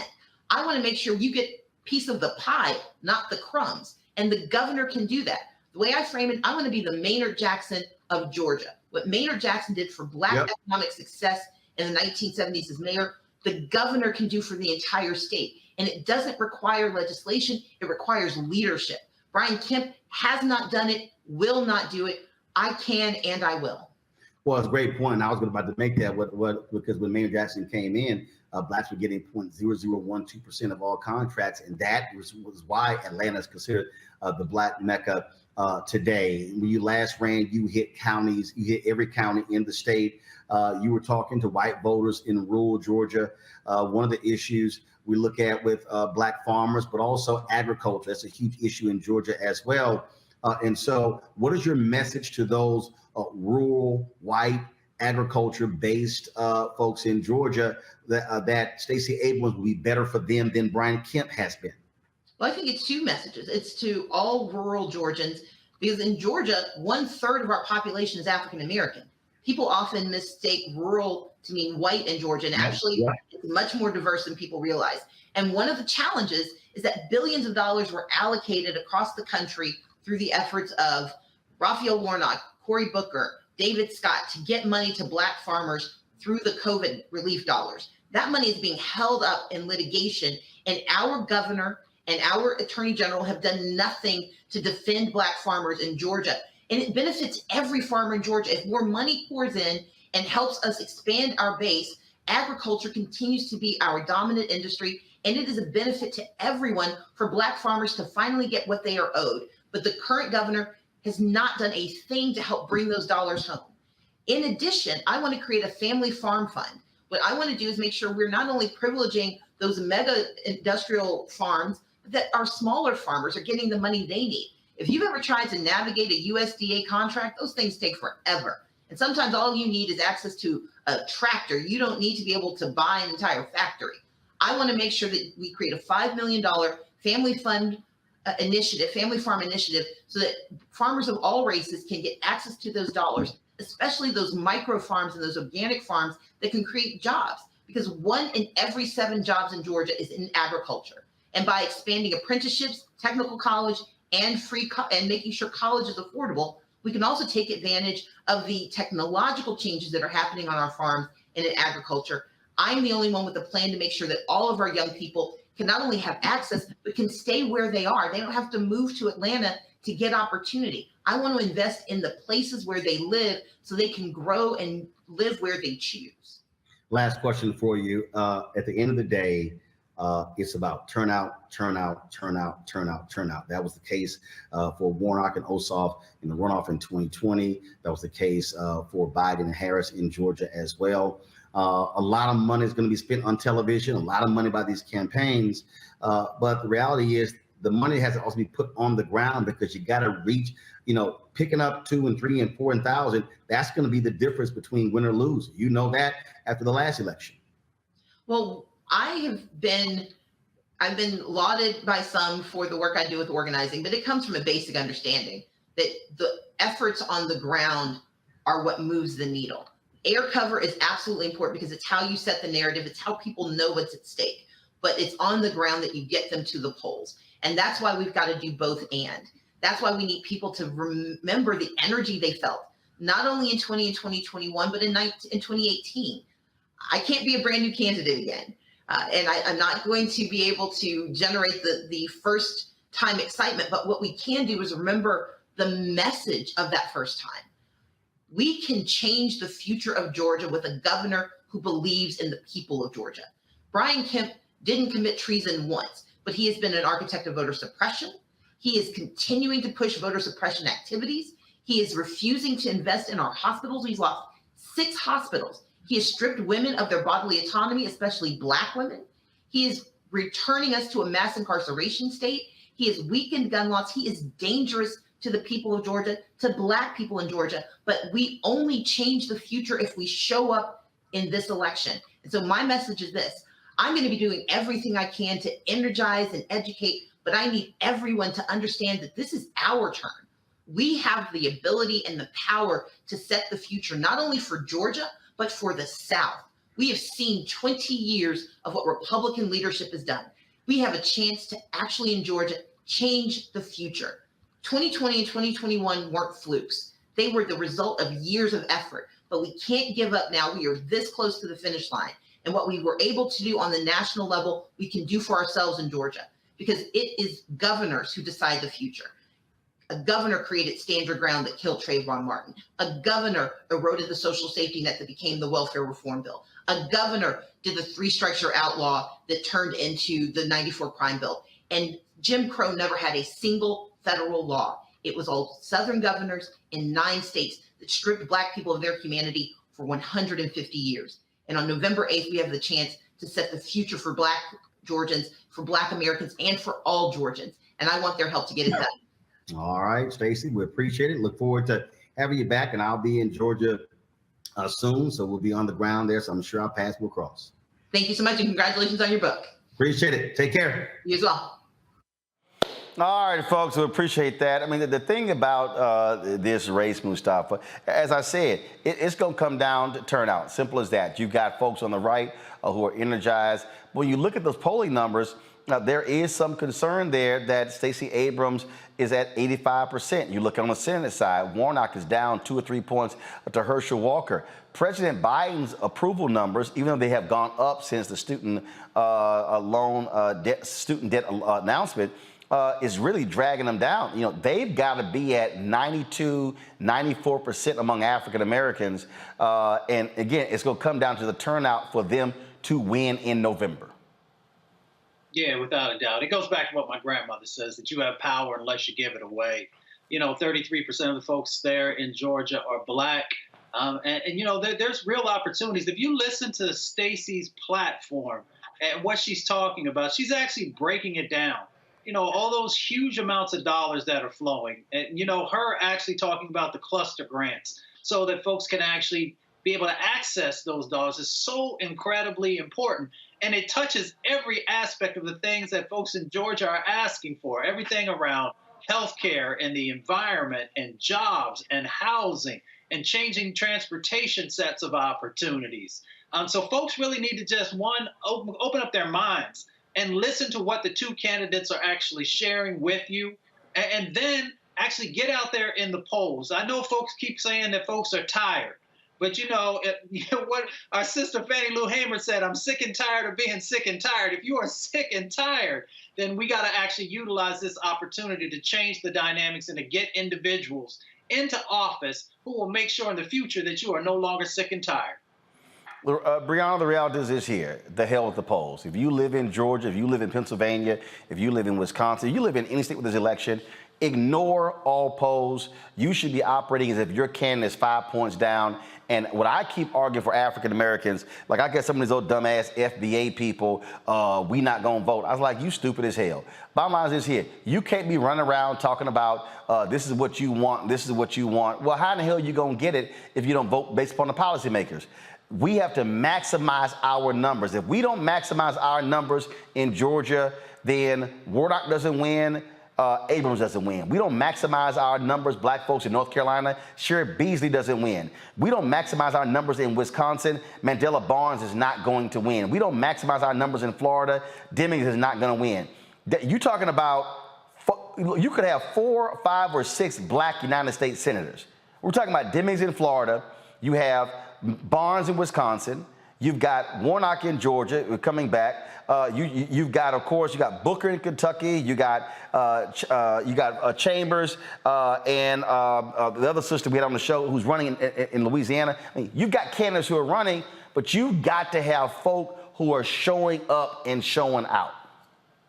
Absolutely. The only poll that matters is the poll on election day. We say that over and over again because we can see even from 2016, polls come out and they're wrong. What matters is you going out to vote. Really stressing the fact that Stacey Abrams said there were hospitals. There were 2 hospitals in the community that closed. That's huge on a community. Knowing what that means to our people of not having those those hospitals is very important. Stressing what has gone wrong, what has not been done enough in Georgia. I really like that she laid it right on about her Black agenda. She didn't, beat around the bush. A lot of people say, oh, okay, well, if I do this, then it helps the Black people. She's very upfront about helping Black people, helping our community. She said, earn while learning. And I think that's very profound as we have issues with our student loan debt and being able to give opportunities to our community. And she's willing to do that. She has a plan, and we just need to be able to communicate that more to people and how important for us to go out and vote. Absolutely. Just a total truth there. DeMario. Well, first of all, big shout out to Stacey Abrams. She stood with us last year with the Tulsa Race Massacre. And she said she was not going to come to Tulsa when she found out that the city was trying to use her to raise money for themselves and not for our survivors and their descendants. So I was already a huge fan of hers, bigger fan after getting an opportunity to work with her team. I love, as the sister just stated, how clear she was on what she's going to do for Black people. Look, we all understand that the Republicans are racist. I consider that all of them are MAGA, and they all want to put us back to enslavement. We understand that. But it's also important for candidates to be very clear about what they're going to do for Black people and Black communities. Stacey Abrams, every candidate that's running and need Black votes, they should listen to this, your interview with Stacey Abrams, and do what she did. Because if you listen to her, you're very clear what she's going to do for our community. And that's important to get people mobilized and energized to go vote. It's not enough to say, as your shirt, I love your shirt, by the way, vote as my ancestors died for, because that's true. But that's not enough for some people. It's not enough to talk about how bad Trump is and he's horrible and how bad the Republicans are and they're terrible. But that's not enough for some people. Some people need to hear, this is what I'm going to do for this community. So I think if people can do what Stacey's doing and she continues to do that, I believe she will be successful. I believe Warnock will be successful, and we can get these other brothers and sisters into the Senate who will do the good work for our community and for this country. Indeed, indeed. So, this is the thing. Again, Mustafa, I keep walking people through this. If you say, and this is the thing that, again, it trips me out. Folks say, I want this, okay? Let's be clear. no candidate can give it to you. They can promise it. They can say, I'm going to fight for it, but you're not going to get it during the campaign. The only way you're going to get it is if they win. So I don't understand the logic of people who say, we don't get this, we're not voting. You're not gonna get it from somebody who's not in office. And second of all, you can make a demand of an individual, but we see it in the Senate. One person can't actually give it to you. It requires working to get the votes to make it happen. Again, I just think we got to have Schoolhouse Rock 2.0 for these folk who it's real easy to tweet something or put it on Instagram, right? But the reality of getting it is something that's totally different. Right. Well, you know, that's the difference of those of us who've actually done the work on the ground, understanding what organizing truly looks like. What does strategic goal setting look like, and how much you have to invest to actually be able to make that become a reality. And we understand that it's not an instant process. It is a set of actions over time. It is a building one on top of the other. And that's why in this moment, I often talk about transformational moments. We got a chance, as you shared, to have a number of folks who are committed to our communities, holding some of the highest offices across our country, being governors of states. But we've got to understand this moment, and we've got to just make sure that we're helping to educate our folks, to get our folks out, and then the accountability comes after we get those folks in office, and to make sure that those things become a reality. And I know many of the individuals that you talked about, and I know that they are true to our community. They are authentic to our communities, and they are going to deliver if we can get the numbers in place to be able to help them to be able to do that. Indeed. So I just want people to understand, because I had somebody said, oh, well, our ancestors, they died more than just for the vote. Well, no kidding, dumbass. You can't put it all on a T-shirt. I mean, I'm telling you, some of these simple Simons get on my damn nerves when they respond with that stupid shit on social media, like that's the only thing they would. I mean, it's just stupid. I mean, I'm telling you, I just got little patience for stupid people. I just really do. Okay, and these people who whine and complain, and I keep saying, okay, well, please show me how you gonna get it. Please, by all means, show me how you're going to get it if you don't switch out the policymakers. Don't tell me you want the George Floyd Justice Act and you blind to the fact that right now the U.S. Senate is 50-50. If we maximize our votes, we could come back in January and it'll be 55-45. So guess what? No, Cinema Mansion no longer in the way. Now, some other folks might show themselves, but guess what? Numbers change. And so that's what it boils down to. Because see, let me be clear to all the simple Simons out there, okay? Those of y'all who are confused, the right, let me be real clear. The right now, they're not sitting around bitching and moaning. Let me be real clear with y'all. I told y'all last night, the governor of Arizona kept saying the election was certified and was legal. You got crazy ass Carrie Lake, Trump MAGA loving election denier. She wins a nomination. He campaigning with her. Now, he was against her in the primary. Does Doug Ducey know she crazy? Hell yeah, he knows she crazy. He knows she's sick in the head. But there's an R in front of her name. They want power. New Hampshire, Sununu, the person running to replace it, he know they crazy. Election denier. They won the primary. Guess who he's backing? Now, I told y'all Larry Hogan in Maryland, he is refusing to support the crazy fool who won in Maryland the Republican nomination. He like, no, he election denied. I ain't supporting him. But you know what's interesting? The Tarrant County, Texas judge, where Fort Worth is not supporting Dan Patrick for lieutenant governor. He's supporting the Democrat. He's like, basically, Dan Patrick a damn fool. And he is. So what I'm trying to get y'all to understand, it's a whole bunch of purists over here going, nope, I'm not doing this. You know what they say on the other side? Damn that, we want to win. Because we want power. To me, I want to win. And I'm going to figure out who gets me to the victory path to then get what I want.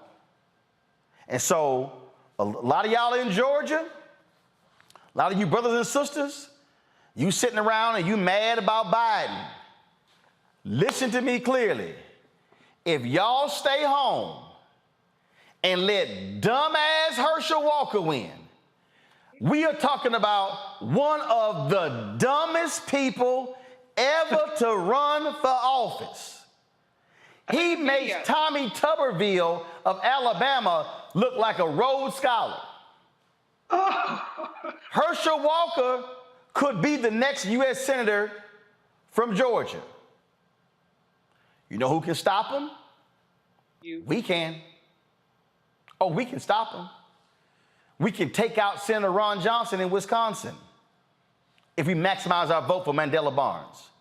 We could take out that MAGA-loving fool in North Carolina, Judd, and back Sherry Beasley, who, when she ran for Supreme Court Justice, Chief of the Supreme Court of North Carolina in 2020, lost by 400 votes, y'all. 400 votes.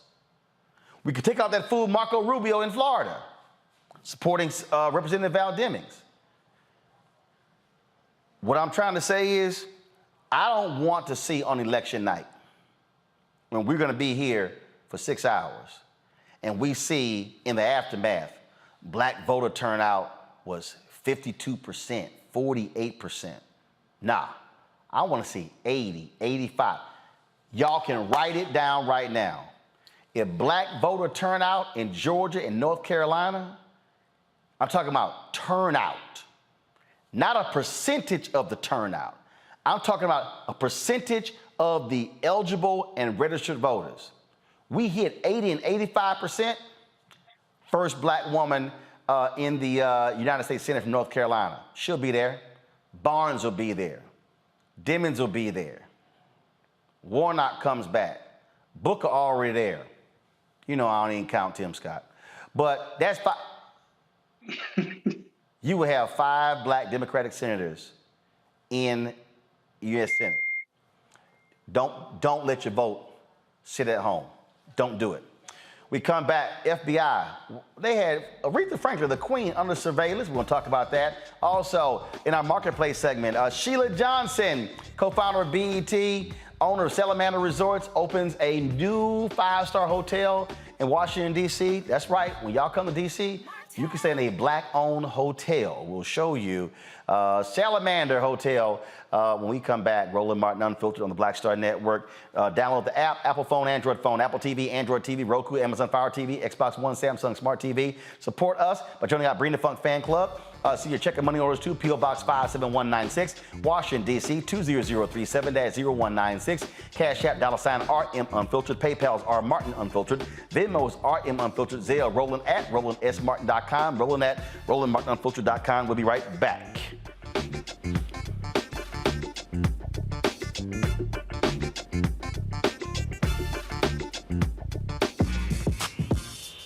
When we invest in ourselves, our glow, our vision, our vibe, we all shine.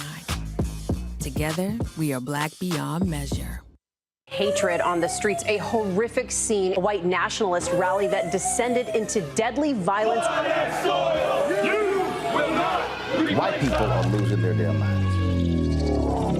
An angry pro-Trump mob storms the U.S. Capitol. We've seen shooting. We're about to see the rise of what I call white minority resistance. We have seen white folks in this country who simply cannot tolerate black folks voting. I think what we're seeing is the inevitable result of violent denial. This is part of American history. Every time that people of color have made progress, whether real or symbolic, there has been what Carol Anderson at Emory University calls white rage as a backlash. This is the rise of the Proud Boys and the Boogaloo Boys. America, there's going to be more of this. Here's all the Proud Boys, guys. This country is getting increasingly racist in its behaviors and its attitudes because of the fear of white people. The fear that they're taking our jobs, they're taking our resources, they're taking our women. This is white fear.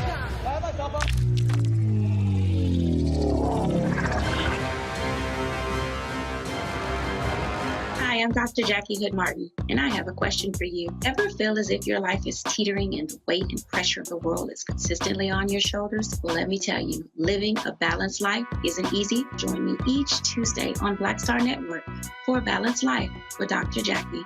We'll laugh together, cry together, pull ourselves together, and cheer each other on. So join me for new shows each Tuesday on Black Star Network, A Balanced Life with Dr. Jackie.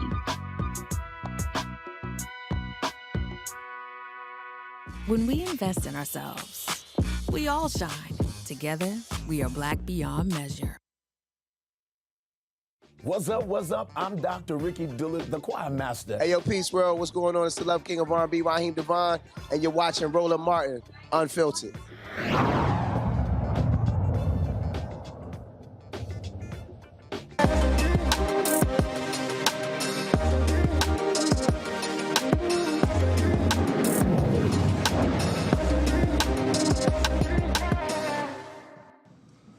I would like everyone to raise a glass, not a glass something. This is to Salamander, Washington, D.C.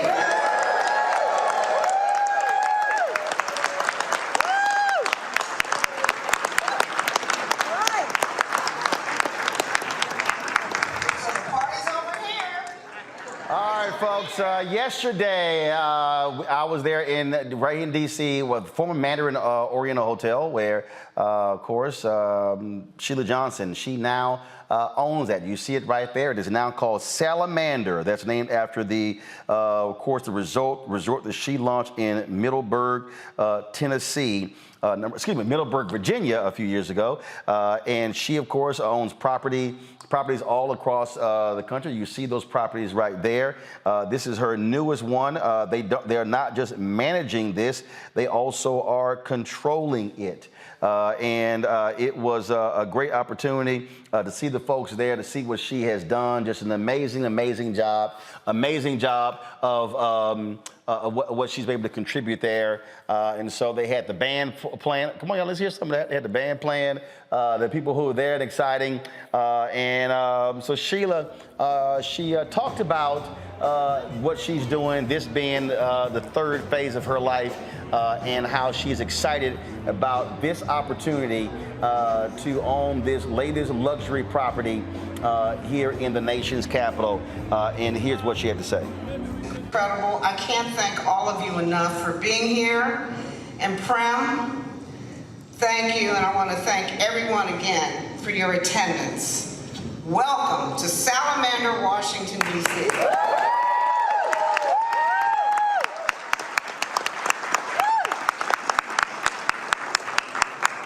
First, I really want to thank Henderson Park and its CEO, Nick Weber, for their partnership and believing in us for this project.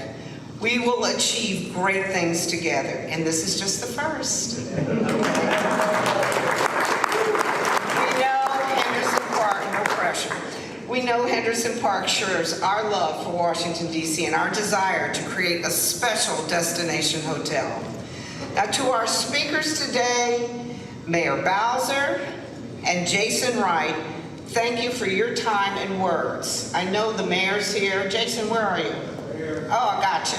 Okay. Just want to make sure you're here. You know, the Commanders had a win yesterday. Did you bring any players with you? No, they were resting up. Oh, boy. Okay. So to our Salamander Hotel and Resorts team, led by Prem Devadas and our executive team, Dale Pelletier, Tracy Slovania, John Spears, Teresa Silo, and Chris King, Transitioning a hotel of this size and scope is a tremendous undertaking. I cannot begin to tell you, and I've got to give them all the credit. In the past 4 days, I was at the University of Illinois delivering a Title IX speech and directing the marching band, the Fighting Illini, and they were back here working, sanitizing, taking artwork down, putting artwork up. I can't thank you enough, and getting the signs up outside. I can't thank you enough for all the work that you've done. And lastly, but certainly not least, to the wonderful hotel staff led by our general manager, Muriel Martinez, who has been working tirelessly through a very busy time period. We welcome you to the Salamander family with open arms and warm embrace.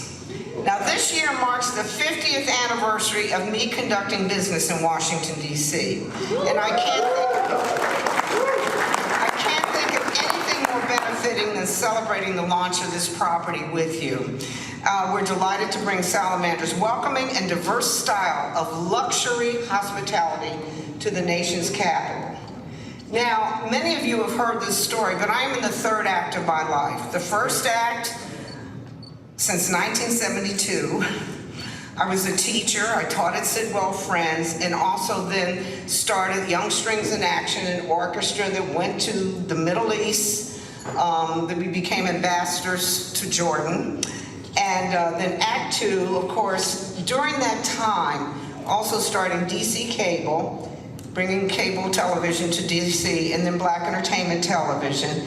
But now the third act of my life is this. And this is the happiest part of my life, I'm here to tell you. Because it's mine. So as you know, we got started opening Salamander Resort and Spa in Middleburg, and you know what I went through getting that open. But you know, you get stronger through going through the adversity. I've learned a lot of lessons because look at what we've accomplished, and it's really amazing. Now, since we opened 9 years ago, it has become one of the most successful resorts in the country, and we have worked hard to achieve the Forbes star rating for both the resort and the spa. And this is the resort has gotten it 4 years in a row, and this is the first year that we have been able to achieve the Forbes star, 5-star for both the resort and the spa. We're one of 30 hotels in the whole country that has received this honor, and one of 63 in the whole world.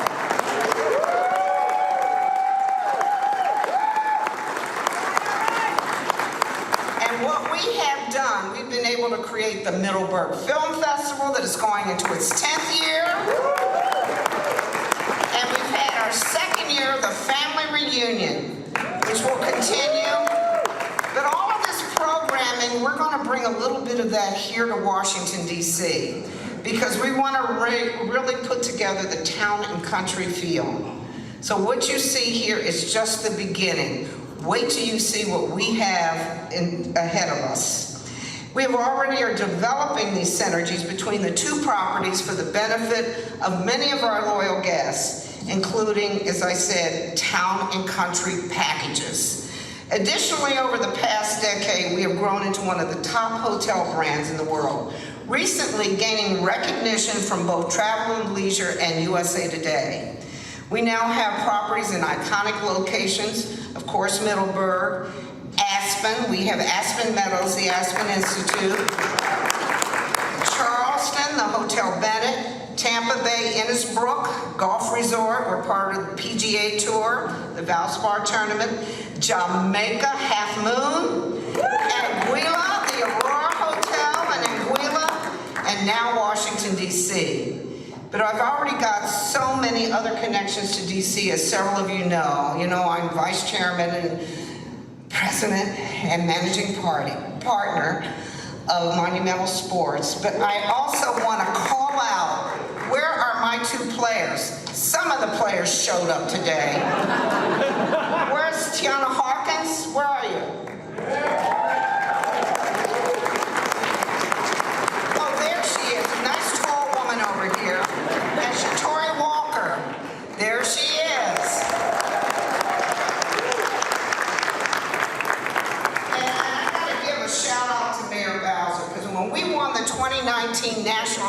championships. Who did I see in that front row? But our mayor. It was one of the most exciting, and it was right after the events auditorium had been built, the arena. And for us to bring that to Ward 8 was amazing. Jason Wright and myself, we also co-chair the Greater Washington Partnership, where we have been really working with all corporate leaders within Washington, D.C. to really raise enough money and funds to help support minority and small business. And we are very, very proud of what we've been able to do.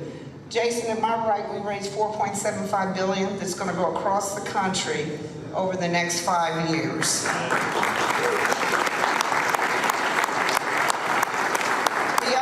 If you all have not noticed, there is a new facility going up on the National Malls, right near the Lincoln Monument, across from the Martin Luther King Memorial. But I've been able to raise $18 million to build new horse stables. Did you know that, Madam Mayor? So our United States Park Police now have a home, and so do those wonderful horses. So my horse chief is the leader. He's passed firearms training. He is great. There's so many other things that we're doing, the charter school project, but I just want you to know we're not just here as a hotel company, we also work with the community. We're going to be establishing new partnerships and relationships, and really I'm going to work alongside the mayor to try and do whatever we can to enhance this great city. Which brings us back to Salamander, Washington, D.C., and the reason why we're here to celebrate. This property is already a grand luxury hotel, and we intend to introduce the warm and inviting feeling that guests enjoy at our other Salamander properties. Salamander is renowned for approachable luxury, and that's our intent for this hotel, and it's a beautiful building and has a great reputation. Our goal is to simply adjust, and we're really going to elevate through service and programming. We also intend to physically enhance this hotel with a variety of improvements. Prem is going to touch on these shortly, and we will create a gathering place for the community, especially utilizing our grand lawn, where we actually want to hold, this is where we wanted to hold the event, but we didn't know what the weather was going to do. We also recognize that we are surrounded by amazing activities and attractions, and we want to become a constructive community and partner. DC has always been a wonderful place to live and visit, but especially now, it is exceptionally brilliant and vibrant. One of the reasons is our next speaker. It is my pleasure to introduce Mayor Muriel Bowser. And prior, I'm not done, prior to becoming mayor in 2015. So I'm going to address a comment in a second. Holly Perrin, just be prepared. I'm about to light your ass up in a second for a comment that you just made. But here was Muriel Bowser speaking yesterday.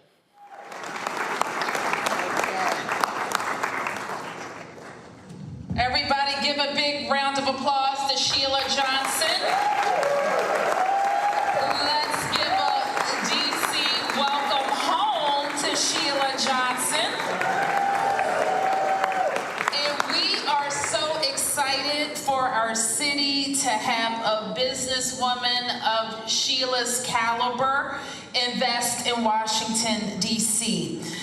She has mentioned all of the big things that she has already done here, including creating the communications and entertainment powerhouse that was Black Entertainment Television, but also bringing us champions in the form of the Washington Mystics. So let's give them a round of applause.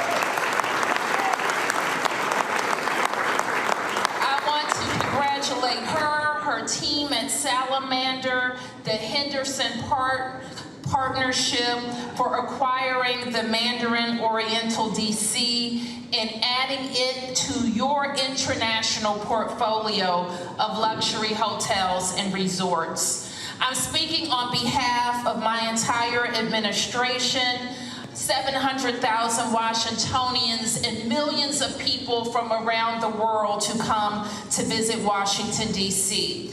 We too are in the hospitality business. In hospitality, yes, is fun, games, spas, great hotels and events, but it is also jobs and jobs for DC residents. I am proud of the entertainment and hospitality team that we have put together in Washington, and I want to recognize the head of All right, folks. Jason Wright, who was the first black president of an NFL franchise, the Washington Commanders. He is a good friend of Sheila Johnson's. He spoke yesterday as well and shared some thoughts with the folks there about their relationship and about the work that she is doing there. And so here's what Jason had to say. It's a lot nicer reception after you win. It's very nice. True. It's really an honor to be here. Sheila is a special person to many of us in this room. She's a very special person to me personally. And so I'm going to take a different tact. Instead of reading her resume back to you, which would be a 2-hour-long speech, I'm instead going to talk to you about what she's meant to me personally. And maybe you've experienced this about Sheila too. There are 3 things that come to mind when I think of Sheila Johnson. The first is a truth speaker. Sheila is a truth speaker. There's a scripture that says, speak the truth in love. That's Sheila. And it comes with a whole lot of love, but a whole lot of truth. She's been real with me at every moment in my professional and personal journey here. Advice on how to navigate family situations and the real honest truth of what I was walking into professionally and who to connect with in the city and who to be wary of and all of those things that you wish a true friend would give you. That's what Sheila's given me as a mentor. And we could all do well to have someone like her in our lives who truly speaks the truth in love. Second is she is a bold visionary. You don't go buy the Mandarin if you don't have a bold vision. And that's just one of a million things that Sheila has done like this. What I've learned from her is that you don't need to be afraid of a big vision and that it's okay to take the risk in pursuing that vision. Sheila is a risk taker at heart, but it's because she knows something that the rest of us don't always know, and that's the third thing that I've learned from her, is that she knows her value. Sheila is convinced of what she brings to this world. She knows her intellect, she knows her charisma, she knows her ability to connect with people, and she's too humble to be able to articulate them, but they're there, and she knows it. And it's that quiet and steady confidence that I wish I had and I wish I could draw on, and I spend time around her just so I can somehow absorb it through osmosis, because it's incredibly powerful. She actually said this in her own words, that you grow stronger through adversity. She's known her adversity, and through it all, she's known her value, and that's what's carried her through, and I have channeled that again and again over these last 2 years as I've had the privilege of leading this historic franchise through a challenging but beautiful time. You don't settle when you're Sheila Johnson. You trust yourself. There's actually a line from a poem that comes to mind for me. To be able to trust yourself when all men doubt you, but make allowance for their doubting too. That's Sheila in a nutshell. So it's this unique mix of gifts that have brought Black excellence to light for me personally and society writ large. And I think that's important to put a stamp on.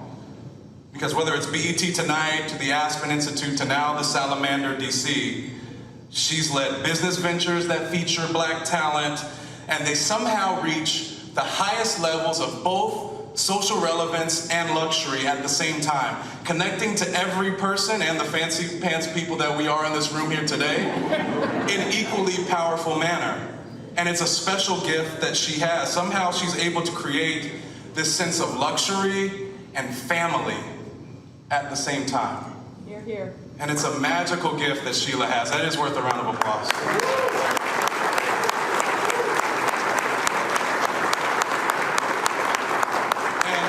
And I don't know that any of us can replicate it. I know I'm darn sure going to try, and everyone else should as well. But I think it emanates from who she is just as a person. Because Sheila as a person also embodies those two things that seem contradictory, that seem like they can't connect. She embodies them so seamlessly. a dynamic business leader, an advocate for the people, however you define that. She's an advocate for the people. And yet the matriarch of a family that many of us in here get to call ourselves a part of, who is not going to let anyone in that family fail. And so Sheila, just as a personal toast to you, may the Salamander DC embody all that you are and carry this city and our area and each one of us to higher and higher heights. Congratulations. All right, so I saw this utterly stupid comment from this person named Holly Perrion, who said, this is boring. I don't stay in luxury hotels. Holly, let me explain to you why your comment is so stupid. The number of African Americans who own hotels in major downtown cities is virtually nil. Here you have a black woman who took her proceeds from the sale of BET, and then of course also her eventual divorce from Bob Johnson, and has created a major luxury brand owning hotels, managing hotels all across the country and the world. That's one. So how can we talk about black economics, black power, and then we ignore this reality when we're talking about these what's happening here? That's the thing that, for me, that's important, Mustafa, Brianna, and Demario. I was recently at her resort, Innisbrook, playing golf there. Rooms are not out of this world, very reasonable. Folks can stay there. But we talk all the time on this show about celebrating black excellence, and we talk a lot about police brutality cases. We spend lots of time talking about political stuff and voter suppression. But Holly, the reason we spent that much time on it, because one, I own it and you don't. And that's precisely the point. The point is black ownership. And so we should always, when we see black entrepreneurs who are building major companies, we should give them the type of time others ignore. Demario, that's the piece. Black folk need to stop running around hollering about rebuild Black Wall Street, but then somebody want to say, well, I don't want to hear this board, I don't want to hear what she got to say. She is the same as the folk who were in Greenwood in Tulsa before it was burned down. Same thing. Yeah, I'm really glad. I didn't know about her. I knew about her resort down in Virginia, but I didn't know about the hotel. Mandarin, I'm coming to DC at the end of the month. I've already told my assistant, I texted her and said, hey, I don't know if there's any rooms available. That's where I want to stay. Because as you stated, Roland, this is just like J.B. Stratford, who owned the largest African-American owned hotel in the nation in Tulsa before it was burnt down during the 1921 Tulsa Race Massacre. So to see this sister talk about the three levels of her life as a teacher, as a media entrepreneur, and now doing this with hotels and owning such a magnificent luxury brand. I was excited that you exposed that to us. I took time to literally listen to her because, hey, she's a black female billionaire. I want to hear what she has to say. So to me, anybody had any issue with that, they're not understanding what this show is really about. It is about educating our audience. It is about inspiring our audience, and it's about empowering our audience. And I don't know how anyone can listen to that and not be educated, more inspired, and more empowered.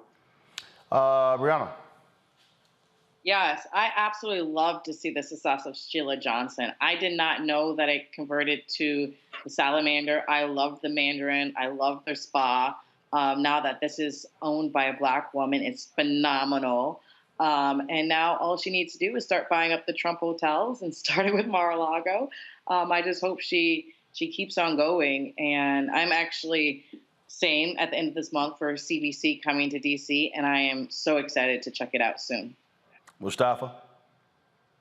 No, it is about black wealth, and black wealth comes in so many different forms and fashions. But, you know, to see Miss Johnson make this major, major move of being able to take over the Oriental, I mean, for those of you who have never been there, I mean, it's a very, very nice spot, and I know she's going to take it to another level. So for one of our own to own that, along with the other resorts that she owns, is significant.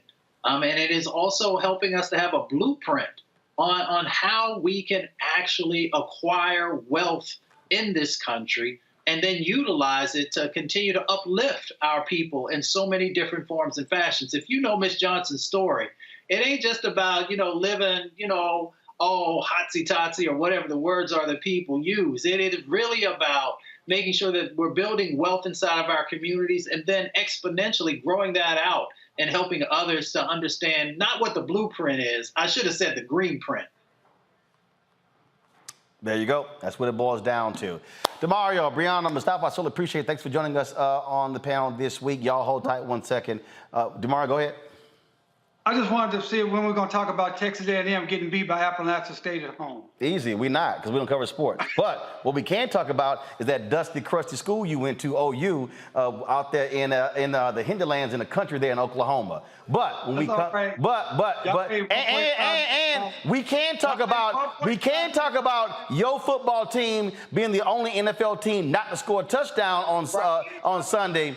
Boy, don't even try. That the 3 points your Cowboys scored. Yeah, you real quiet about that, huh? 3 points. Like I said, when we come back, Michael Bearden talks about his mentor, the great jazz pianist Ramsey Lewis, who died yesterday at the age of 87. And we're going to close the show out showing you Shirley Ralph, her amazing speech when she won the Emmy last night. You're watching Roland Martin Unfiltered on the Black Star Network.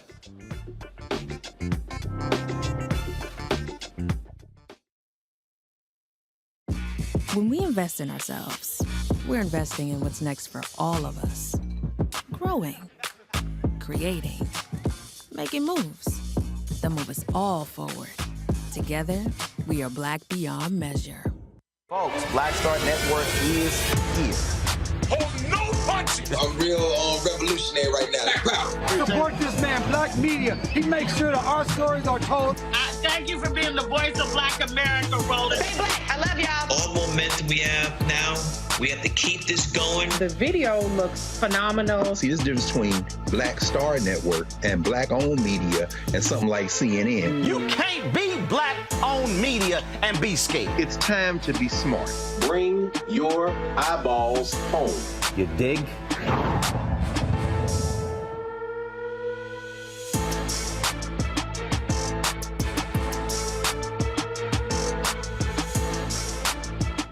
What's up, everybody? It's Godfrey, the funniest dude on the planet. Hey, I'm Taj. I'm Coco. And I'm Lily. And we're SWV. What's up, y'all? It's Ryan Destiny, and you're watching Roland Martin Unfiltered.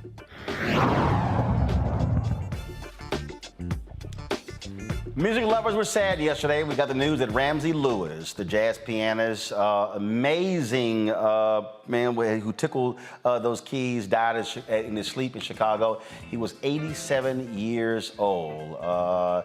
Numerous hits over the last several decades.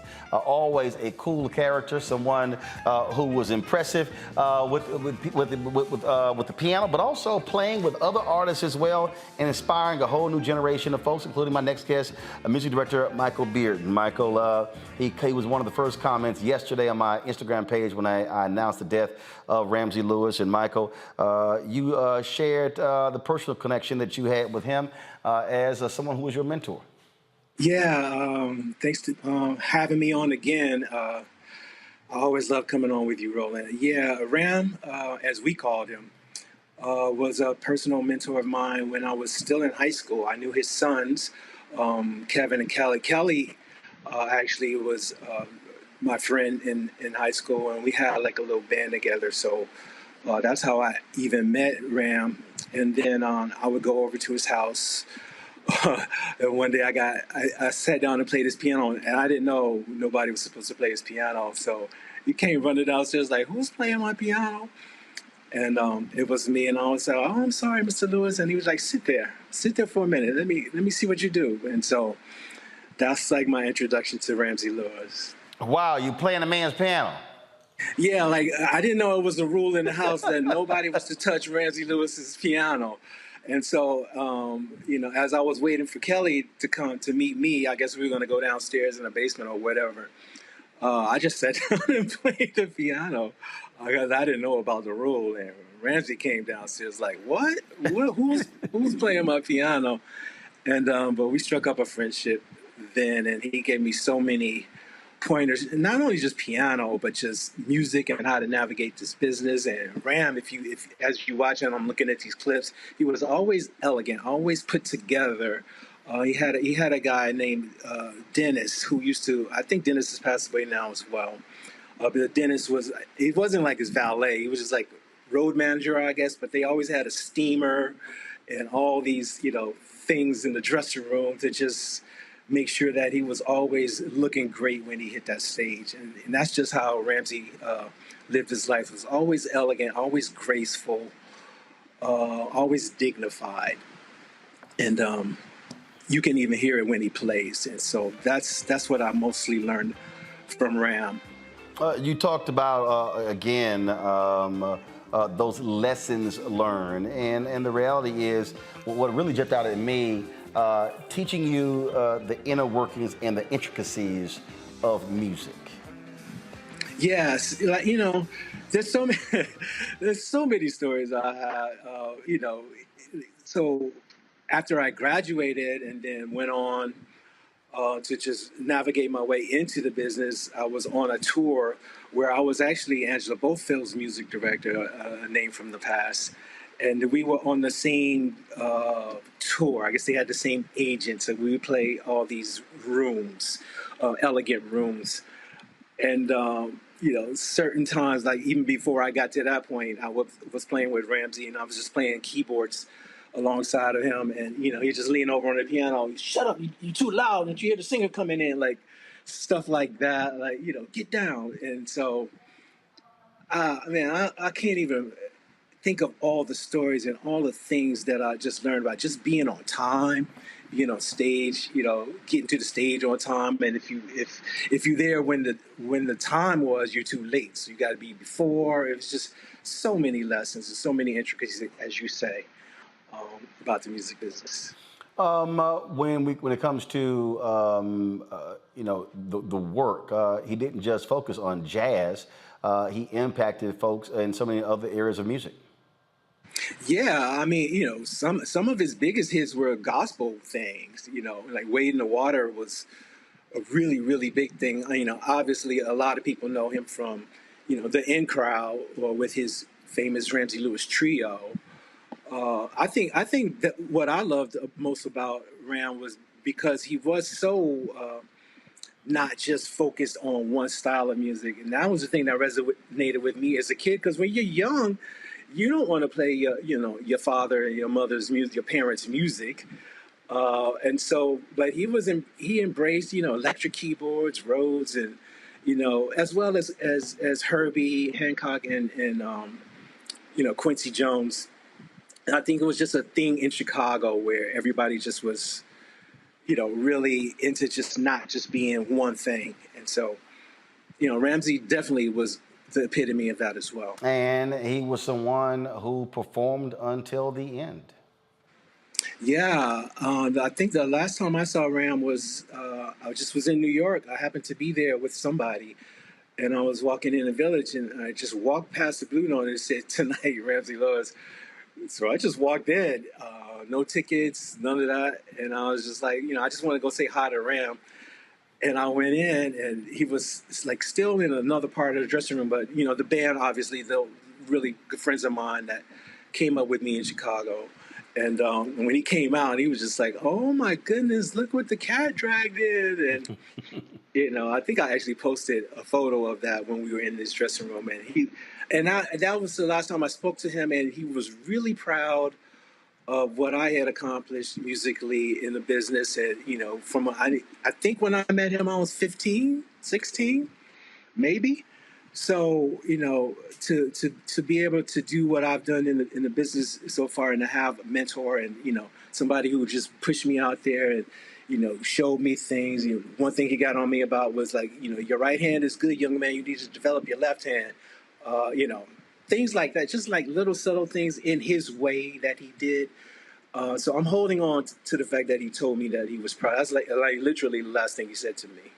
Wow. That he was really proud of me and just to keep going. So, yeah. Well, it's always good when your mentor shares those with you. Michael Beard, we appreciate you sharing your thoughts and reflections regarding the late, great Ramsey Lewis.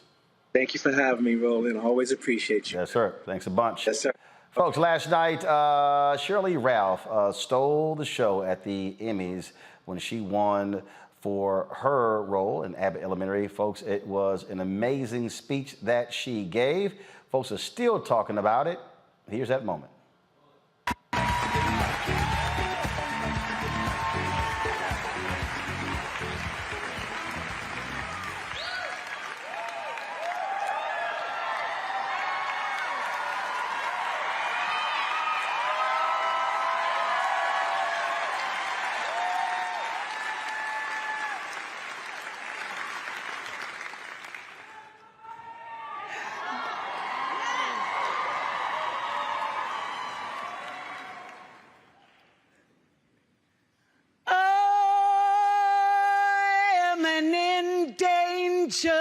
Species,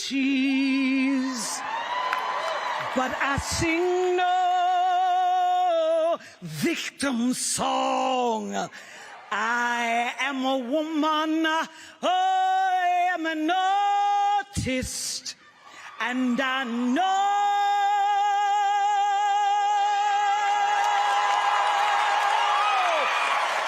where my voice belongs.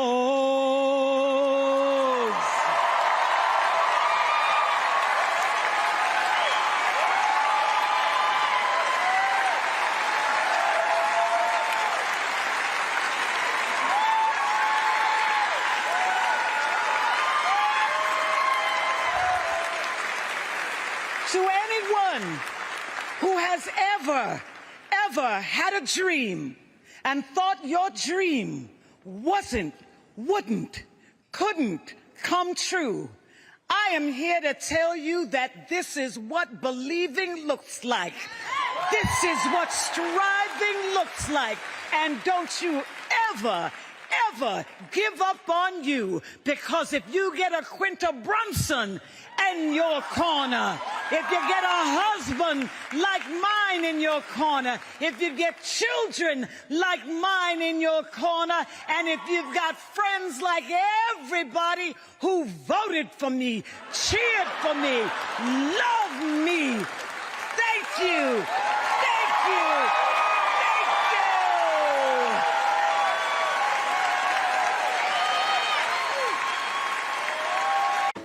All right, folks. Big congrats to Shirley Ralph.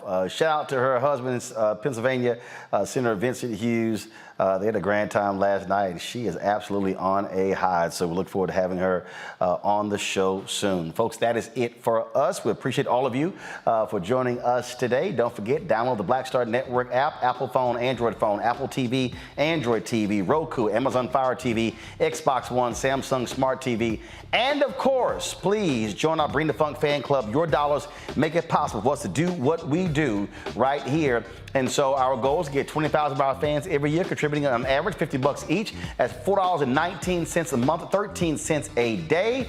You can send your checks and money orders to P.O. Box 57196, Washington, D.C. 20037-0196. Cash App, $RM Unfiltered. PayPal is R Martin Unfiltered. Venmo is RM Unfiltered. Zelle is Roland at RolandSMartin.com. Roland at RolandMartinUnfiltered.com. And also, folks, today my book, White Fear, dropped. Get it right here, folks. This is the book right here. That's right, White Fear. It is how the brownie of America making white folks lose their minds. Get the book, folks. A lot of you have been posting your photos. You pre-ordered the book. Post those on Twitter, on Instagram. I love to see them, and I'll be retweeting them, sharing them with folks as well. And so we've got, of course, endorsements from Reverend Dr. William Barber, Jane Elliott, Tim Wise, Angela Rye, Tiffany Cross, and my man, Dr. Cornel West. He says Roland Martin is one of the greatest journalists of our time. This book is another grand example of his brilliance and courage. So, folks, please support us in what we do. Let's make this a bestseller. And so get your copy of White Fear, How the Browning of America is Making White Folks Lose Their Minds. You can get that book everywhere. Here are the places: Ben Bella Books, the publisher, I appreciate them. Amazon, Barnes & Noble, IndieBound, Bookshop, Chapters, Books A Million, Target. Also, you want to order through your favorite black bookstore, you can do that. And don't forget, it's also an audio version. It is on Audible. That's right. I recorded it myself, so you can download the audio book as well. Folks, that's it. I will see you tomorrow right here, Roland Martin Unfiltered on the Black Star Network.